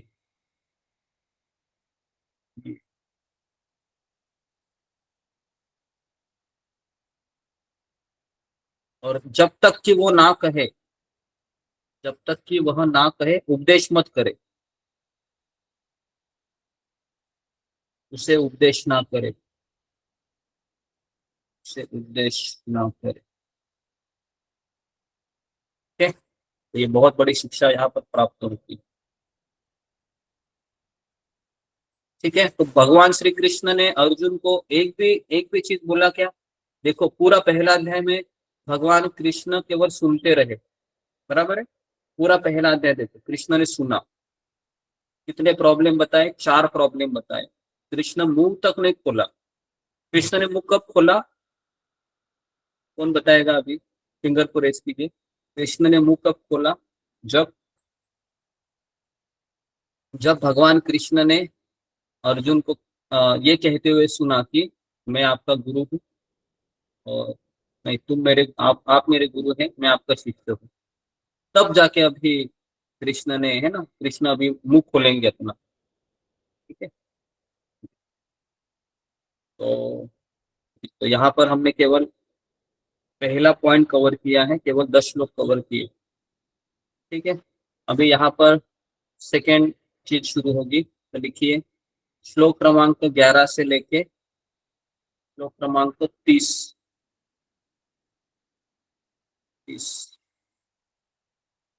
शरीर और आत्मा का विश्लेषण। शरीर और आत्मा का विश्लेषण। ठीक है, तो आगे बढ़ने से पहले किसी को कुछ प्रश्न है, कुछ पूछना है? क्योंकि अभी हमको आधा घंटा लगेगा। मैंने पहले कहा था थोड़ा सा देर होगा क्योंकि हमको कवर करना है। जी, किसी का कुछ प्रश्न है? रेखा का है। हरे कृष्ण गुरुजी, दंडवत प्रणाम। अर्जुन जब भ्रमित अवस्था में था तो श्री कृष्ण उनके पास ही थे, लेकिन हमारी लाइफ में तुरंत आध्यात्मिक गुरु तो नहीं मिलते ना हमें मार्गदर्शन करने के लिए। तो उस वक्त जी व्यक्ति को क्या करना चाहिए? हरे कृष्ण। जी, ये अच्छा सवाल पूछा है। आ, हमारे आचार्य कहते हैं कि आ, जब हम भगवान श्री कृष्ण के सामने जाकर गिड़गिड़ाते हैं और कहते हैं कि हमें कोई आध्यात्मिक गुरु चाहिए या हमें मार्ग दिखाने वाला चाहिए, तो हमारे अंदर की प्रामाणिकता को देखकर भगवान श्री कृष्ण हमारे जीवन में उस व्यक्ति को भेज देते हैं। तो हमारे लिए तो अर्जुन के सामने तो कृष्ण उपस्थित थे, लेकिन हमारे लिए तो कृष्ण उपस्थित है अर्च विग्रह के रूप में, है ना। तो इसलिए हमारा यहाँ पर यह कर्तव्य होता है कि कृष्ण की पूजा हम जब करते हैं पूरे मनोभाव से, तो भगवान हमारे लिए सुंदर आशीर्वाद देते हैं कि हमारे जीवन में फिर वह गुरु को भेज देते हैं और फिर वो गुरु की कृपा से हमें कृष्ण मिलते हैं। तो इसलिए हमारे सामने यही एक चीज है कि कृष्ण की पूजा करते रहिए और कृष्ण को कहिए कि मुझे कोई मार्ग दिखाने वाला चाहिए, किसी को तो आप भेजिए। तो इस तरीके से रोते बिलखते गिड़गिड़ाते हुए फिर भगवान कृष्ण की कृपा हमारे ऊपर होती है और फिर वह व्यक्ति हमारे जीवन में प्रकट होते हैं। तो इस तरह से ये मार्ग है। ठीक है जी। और कोई अंतर्यामी? हरे कृष्ण गुरु जी, दंडवत प्रणाम। सभी भक्तों के चरणों में दंडवत प्रणाम। गुरु जी, पांडव 5 भाई थे, जिनमें धर्मराज युधिष्ठिर भी थे। वो धर्म और अधर्म दोनों को जानते थे। उनके मन में कोई शंका कभी नहीं उत्पन्न हुई युद्ध को लेके। बाकी तीनों भाई भीम, नकुल और सहदेव में भी कोई शंका नहीं था, पर अर्जुन के मन में क्यों शंका उत्पन्न हुई? हरे कृष्ण गुरु जी, दंडवत प्रणाम। इसका उत्तर हमने मुझे लगता है कि परसों दिया था हमने, कि भगवान श्री कृष्ण है वह अर्जुन के माध्यम से पूरी दुनिया का उद्धार करना चाह रहे थे। तो यहाँ पर अर्जुन भ्रमित हुआ है नहीं है, ये मैंने पहले भी कहा था, यहाँ पर अर्जुन को भ्रमित कराया गया है। अर्जुन तो शुद्ध भक्त है, अर्जुन भ्रमित हो ही नहीं सकता, लेकिन ब्रह्मांड के सामने गीता प्रदर्शन करनी थी, इसके लिए भगवान ने अर्जुन को जानबूझकर भ्रमित किया गया, ताकि हम जैसे बद्ध जीवों को भगवद गीता है ना प्राप्त हो। और अभी हम पढ़े, नहीं तो हम आज पढ़ते भी नहीं थे, है ना? आई बात समझ में? तो इसके लिए यहाँ पर अर्जुन का भ्रमित होना ये कृष्ण की योजना है। ठीक जी, बहुत बहुत धन्यवाद गुरु जी। हरे कृष्णा, दंडवत प्रणाम। ओके, तो हम आगे बढ़ते हैं जी। तो सब लोग लिखिए अभी श्लोक क्रमांक 11 से लेके हाँ, श्लोक नहीं क्रमांक गुरुजी, एक बात शेयर करनी थी। जो ये आपने कहा ना कि अगर हम सच्चे दिल से प्रार्थना करते हैं कृष्ण से हमारी जो जेन्युइन रिक्वायरमेंट के लिए, तो वो सच में कृष्ण पूरी कर देते हैं। क्योंकि इतने सालों में बहुत सारे भगवत भी मैंने सुनी है, बहुत गुरुओं का प्रवचन भी सुना है, लेकिन जो हमारे सुपरस्टिशंस बोलो, जो गलत मिसकंसेप्शंस जो है कि ये तिथि है, ये तिथि पे ये देवी देवता की पूजा नहीं की, तो बहुत मन में शंका कुशंकाएं रहती थी। तो वो सारी आपने कल बहुत ही आसानी से क्लियर कर दी। तो बहुत ही कंफ्यूजन रहता था, तो वो कृष्ण की मेहरबानी है, कृपा है कि हम सभी को आपके साथ कनेक्ट कर दिया है। तो अभी बहुत सरल हो गया ये सब ज्ञान को ग्रहण करना और फॉलो भी करना। क्योंकि जो गलत सारा जो गलत ज्ञान था, जो वहम थे, भ्रम थे, वो सारे अभी खत्म हो गए। तो बहुत बहुत शुक्रिया। हरे कृष्णा। ओके जी। तो ये सारा श्रेय हम हमारे आध्यात्मिक गुरु राधानाथ स्वामी महाराज को देते हैं, उन्हीं की कृपा से सब हो रहा है। ओके, तो अभी हम सब लोग हैं आगे बढ़ते हैं कि यहाँ पर अर्जुन है वह युद्ध नहीं करना चाहता था, लेकिन अर्जुन को पहले दोनों पक्षों के योद्धाओं के प्रति दया आई। ठीक है, तो अभी भगवान कृष्ण कह रहे हैं 11वें श्लोक में, लिखिए अनावश्यक विलाप न करे। लिखिए अनावश्यक, विलाप का अर्थ क्या है? विलाप का अर्थ है कि रोना रोना रोना रोना धोना। रोना। हाँ, विलाप मतलब ऐसे ही किसी है ना रोते रहो बस, है ना, विलाप करते रहो, उदास रहते, निराश रहो, तो ये सब चीजें हैं मत करो, है ना। अनावश्यक विलाप मत करो, न करो, न करो। ठीक है, तो भगवान अर्जुन को पहले देखिए, अभी कृष्ण अर्जुन के गुरु बने हैं। ठीक है, तो पहला भगवान कृष्ण क्या कह रहे हैं? पहले डांट रहे हैं। क्या कह रहे हैं?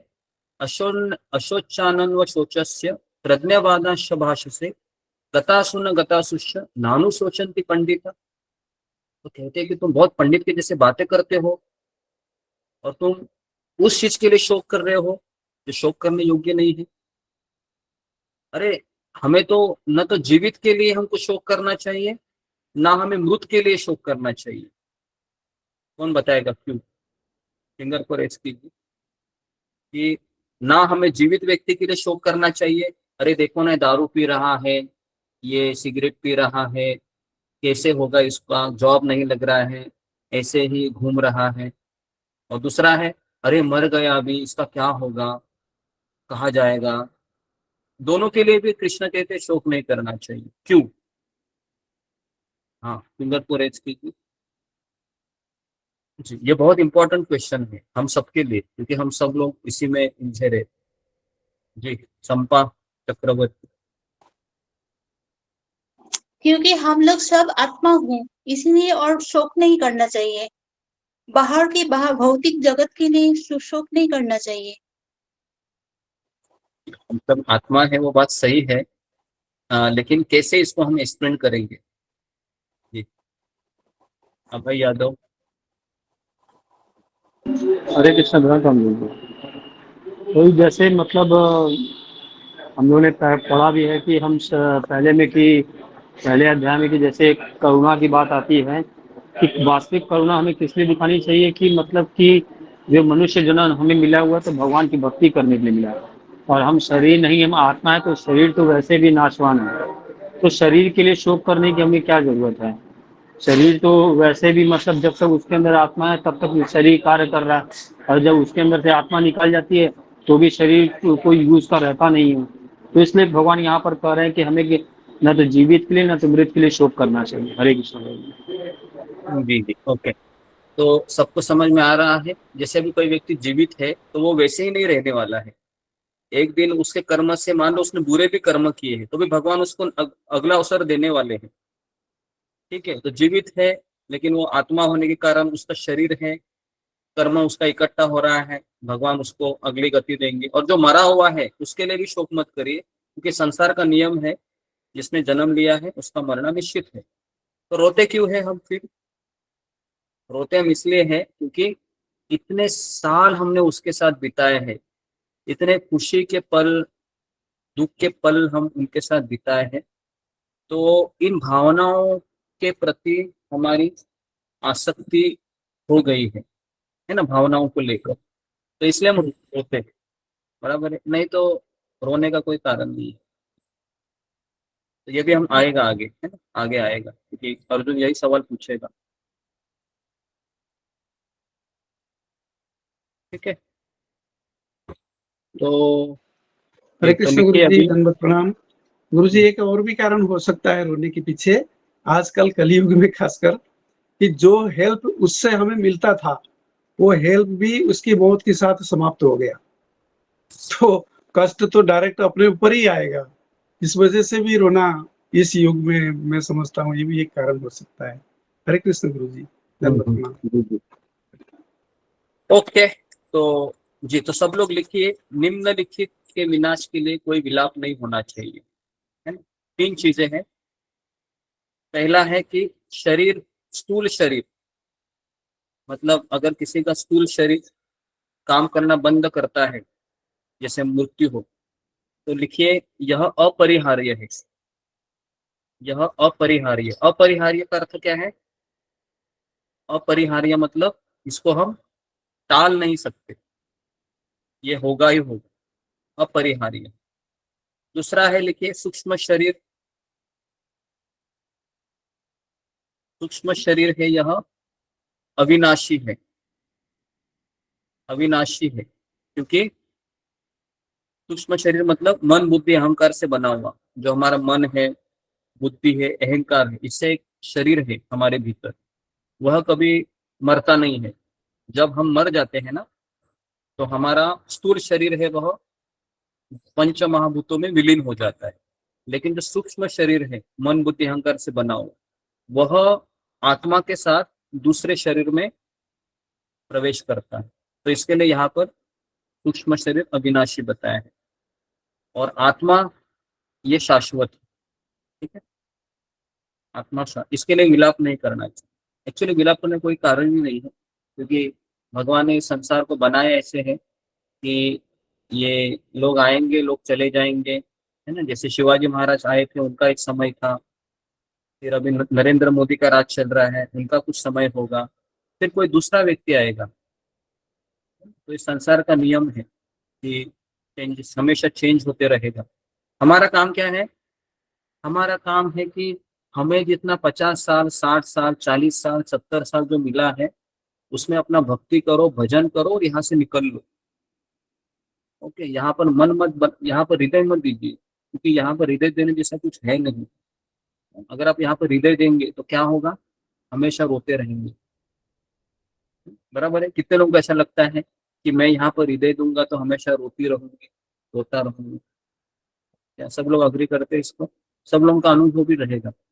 आप जितना यहाँ पर अपना हृदय दोगे तो आप रोते रहेंगे, क्योंकि यहाँ पर हृदय देने जैसा कुछ है नहीं। ठीक है, ओके जी। और जिसको ऐसा लगता है कि यहाँ पर हृदय देने जैसा बहुत कुछ है, तो फिर मैं तो यही कहूंगा, वेट एंड वॉच। वेट मतलब थोड़ा सा रुको, और वॉच मतलब फिर देखो क्या होता है। जी। फिर लिखिए श्लोक क्रमांक 12। श्लोक क्रमांक 12 लिखिए, सभी व्यक्तियों का अस्तित्व शाश्वत है। देखिए, कृष्ण कहते हैं सभी व्यक्तियों का अस्तित्व, सभी व्यक्तियों का अस्तित्व शाश्वत है। शाश्वत मतलब हमेशा रहेंगे। जैसे मेरा बेटा है, अभी भी हमेशा, पहले भी था, बस मेरे साथ नहीं था। अभी है, मेरे आंखों के सामने घूम रहा है, पढ़ाई कर रहा है। और जब मैं यहाँ से चला जाऊंगा तो मैं भी रहूंगा, वो भी रहेगा। बस हम दोनों एक दूसरे से अनभिज्ञ रहेंगे, इतना ही है। लेकिन सभी व्यक्तियों का अस्तित्व शाश्वत है। ठीक है। श्लोक क्रमांक 12। न त्वेवाहं जातु नासं न त्वं नेमे जनाधिपा न चैव न भविष्याम सर्वे वयमतः परम। ऐसा कभी नहीं हुआ कि मैं ना रहा हूँ, भगवान कह रहे हैं ऐसा कभी नहीं हुआ कि मैं नहीं था, मैं हमेशा हूँ। या तुम नहीं रहे हो, तुम भी थे। या जितने भी राजा है यहाँ पर युद्ध करने आए हैं, ये भी पहले थे। भविष्य में भी ऐसा कभी नहीं होगा कि हम सभी लोग नहीं रहेंगे। तो यहाँ पर 80-90 जितने भी लोग आते हैं, तो हम सबके लिए ये श्लोक लागू होता है। ऐसा कभी नहीं था कि, है ना, कि हम पहले नहीं थे। हम पहले भी थे, और अभी भी हैं, और बाद में भी रहेंगे। क्यों? क्योंकि हम शाश्वत हैं। ठीक है जी। तो अभी लिखिए कि जब जीवात्मा बद्ध अवस्था में होता है, लिखिए, जब जीवात्मा बद्ध अवस्था में होता है, बद्ध अवस्था में होता है तथा मुक्त अवस्था में होता है, तथा मुक्त अवस्था में होता है, मुक्त अवस्था में होता है, दोनों अवस्था में कृष्ण ही उसके पालक है। दोनों अवस्था में कृष्ण ही उसके पालन करता है, कृष्ण ही उसके पालन करता है। ठीक है, तो हमको कृष्ण नहीं दिख रहे हैं कि हम जब मॉल में जाते हैं, चावल खरीदते हैं, गेहूं खरीदते हैं, है ना, या हम सब्जियां खरीदते हैं, हमें लगता है कि ये तो मैं अपने पैसे कमा कर ला रहा हूँ। नहीं, कृष्ण हर परिस्थिति में हमारे पालन करता है। जो भी आप खा रहे हैं, पी रहे हैं, ब्रेकफास्ट, लंच, डिनर, ये सब भगवान कृष्ण की कृपा से प्राप्त हो रहा है।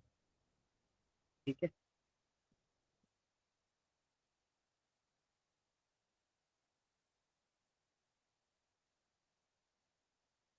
तो अभी यहाँ पर अर्जुन एक तर्क देता है। लिखिए, यहाँ पर अर्जुन तर्क देता है।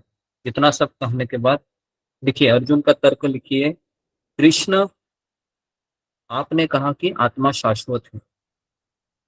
लिखिए, कृष्ण, आपने कहा आत्मा शाश्वत है,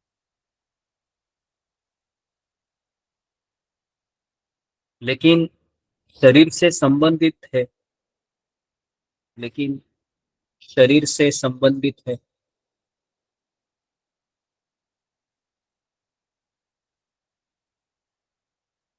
और शरीर स्नेह का पात्र है, और शरीर स्नेह का पात्र बन जाता है। शरीर स्नेह का पात्र बन जाता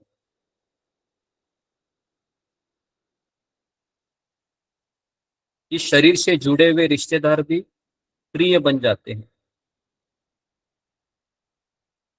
इस शरीर से जुड़े हुए रिश्तेदार भी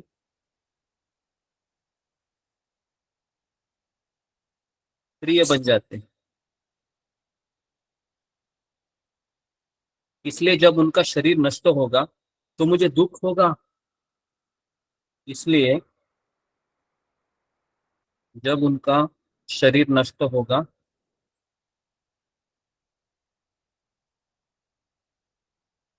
तो मुझे शोक होगा, दुख होगा, मैं रोऊंगा, तो मुझे शोक होगा, दुख होगा। ठीक है, तो यहाँ पर अभी अर्जुन कह रहा है, ये सब लोग हमारा तर्क है ये।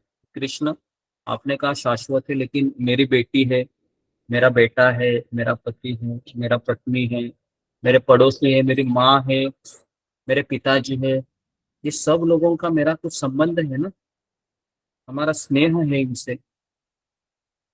तो आप कह रहे हैं कि शरीर नश्वर है, लेकिन इस इस रिश्ते का मैं क्या करूँ? तो इसलिए मुझे रोना आता है, शोक होता है जी। तो अभी यहाँ पर देखिए देखिए ये सेक्शन बहुत इंपॉर्टेंट है जो अभी हम बताने जा रहे हैं, क्योंकि इससे हमें सारे प्रश्नों के उत्तर मिल जाएंगे, क्योंकि ये हमारे सबके प्रश्न हैं। देखिए श्लोक क्रमांक 13, और थोड़ा सा मैं एक दो श्लोक लेता हूँ, फिर मैं क्लोज करता हूँ। कोई बोर तो नहीं हो रहा है ना? कोई बोर हो रहा है? खींच रहा हूँ मैं तो नहीं? नहीं प्रभु जी, बिल्कुल नहीं। ठीक है, तो लिखिए श्लोक क्रमांक 13। लिखिए शरीर परिवर्तन, शरीर का परिवर्तन नैसर्गिक है। शरीर का परिवर्तन नैसर्गिक है। नैसर्गिक मतलब इसको हम रोक नहीं सकते, ब्रैकेट में लिखिए, इसको हम रोक नहीं सकते।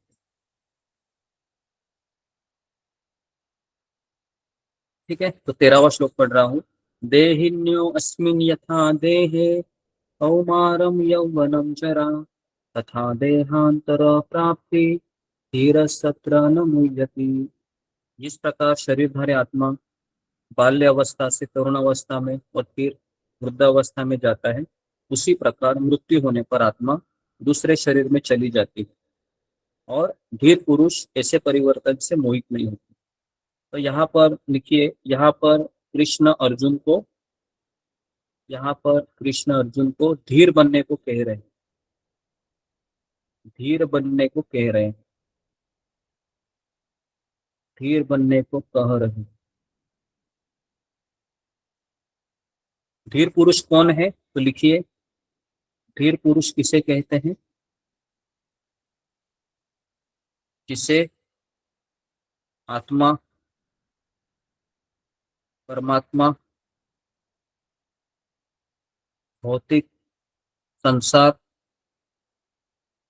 और आध्यात्मिक संसार का पूर्ण ज्ञान होता है। पूर्ण ज्ञान होता है। पूर्ण ज्ञान होता है। ओके, तो उसको कहते हैं धीर पुरुष जी। अभी लिखिए, एक व्यक्ति को देहांतर से प्रसन्न होना चाहिए। लिखिए, अगर कोई व्यक्ति मरता है तो उसको प्रसन्न होना चाहिए। क्यों?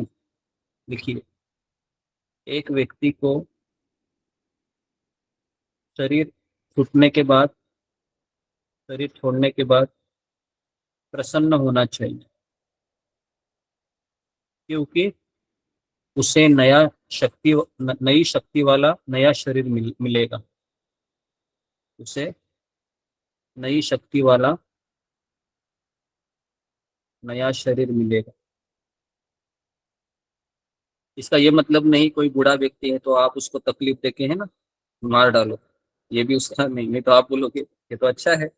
नहीं, अगर कोई अकस्मात मर जाता है ना तो फिर हमें ये सोचना चाहिए कि उसको नई शक्ति वाला नया शरीर मिलेगा।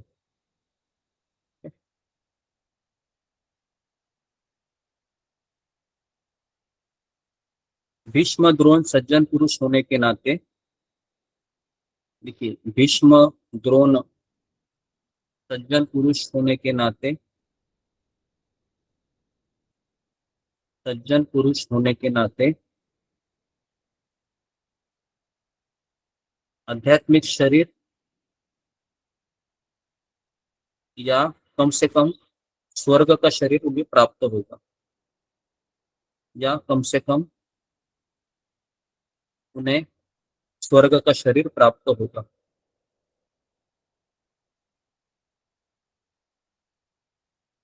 अतः हे अर्जुन, शोक मत करो, शोक मत करो। ठीक है, शोक मत करो। ओके, तो 4:45 हुए हैं। तो अभी तक हमने जितना लिखा है, कितने लोगों ने लिखा है उसका थोड़ा सा रिवीजन करते हैं जी। ओके,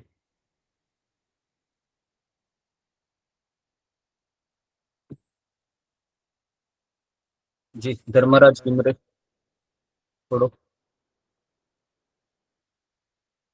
कृष्ण गुरु जी, दंडवत प्रणाम। कहाँ से पढ़ना यहाँ है? से पढ़ो। कहाँ से पढ़ोगे? ये यहाँ से पढ़ो, श्लोक क्रमांक 9 से पढ़ो।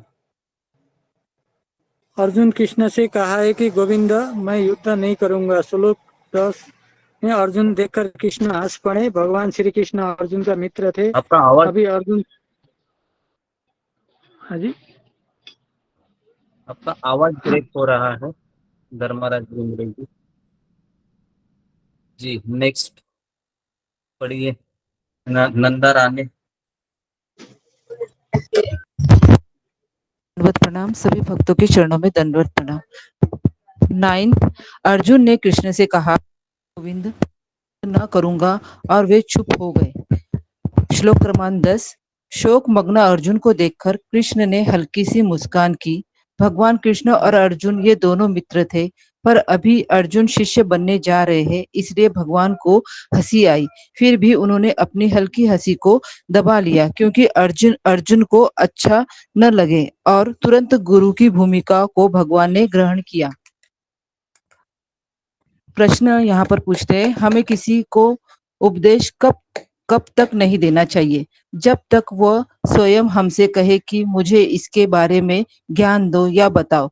जब भी कोई व्यक्ति आता है तो पहले उसकी सुनो। इस संसार में उत्तर तो काफी है, पर पहले उसकी समस्या को सुनो। श्लोक क्रमांक 11 से 30 शरीर और आत्मा का विश्लेषण। अनावश्यक विलाप न करे।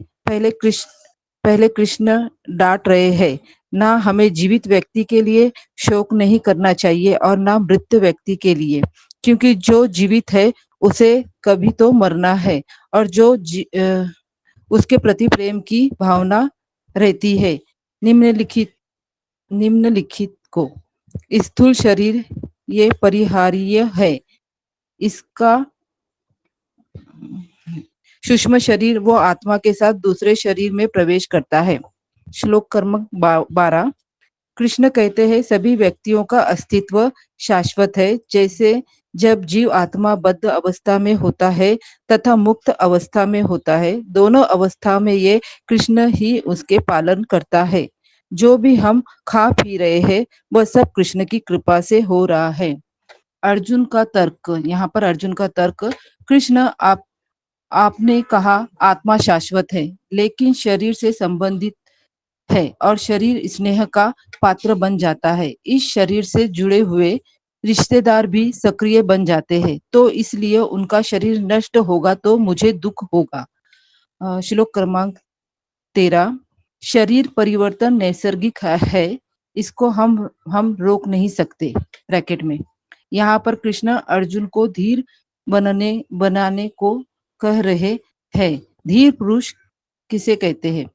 जैसे आत्मा परमात्मा भौतिक और आध्यात्मिक संसार का पूर्ण नाम ज्ञान होता है। एक व्यक्ति को शरीर छोड़ने के बाद प्रसन्न होना चाहिए। उसे नई शक्ति वाला नया शरीर मिलेगा। भीष्म और द्रोणाचार्य सज्जन पुरुष होने के नाते आध्यात्मिक या कम से कम उन्हें स्वर्ग का शरीर प्राप्त होगा। इसलिए अर्जुन आप शोक मत कीजिए। धन्यवाद। हरे कृष्ण प्रभु जी। ओके जी, तो यहाँ पर किसी कुछ सवाल है, फिर हम इस सेशन को विराम देते हैं। क्या कुछ सवाल है अभी तक जो हमने, ठीक है, सबको समझ में आया? ओके, तो यहाँ पर हम रुकते हैं। थोड़ा सा माफी चाहते हैं कि समय ज्यादा ले लिया, तो कल हम वापस चर्चा करेंगे। तो यहाँ पर हम रुकते हैं। आप सबका बहुत बहुत धन्यवाद। प्रभुपाद की जय, गुरुदेव की जय।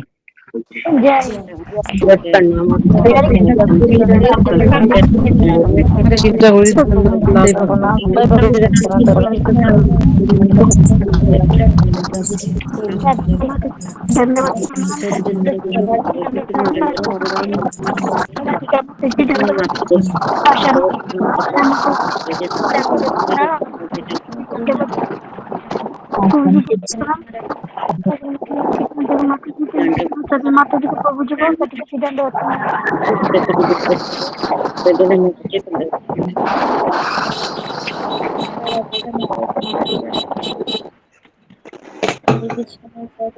दंडवत प्रणाम। हरे कृष्ण।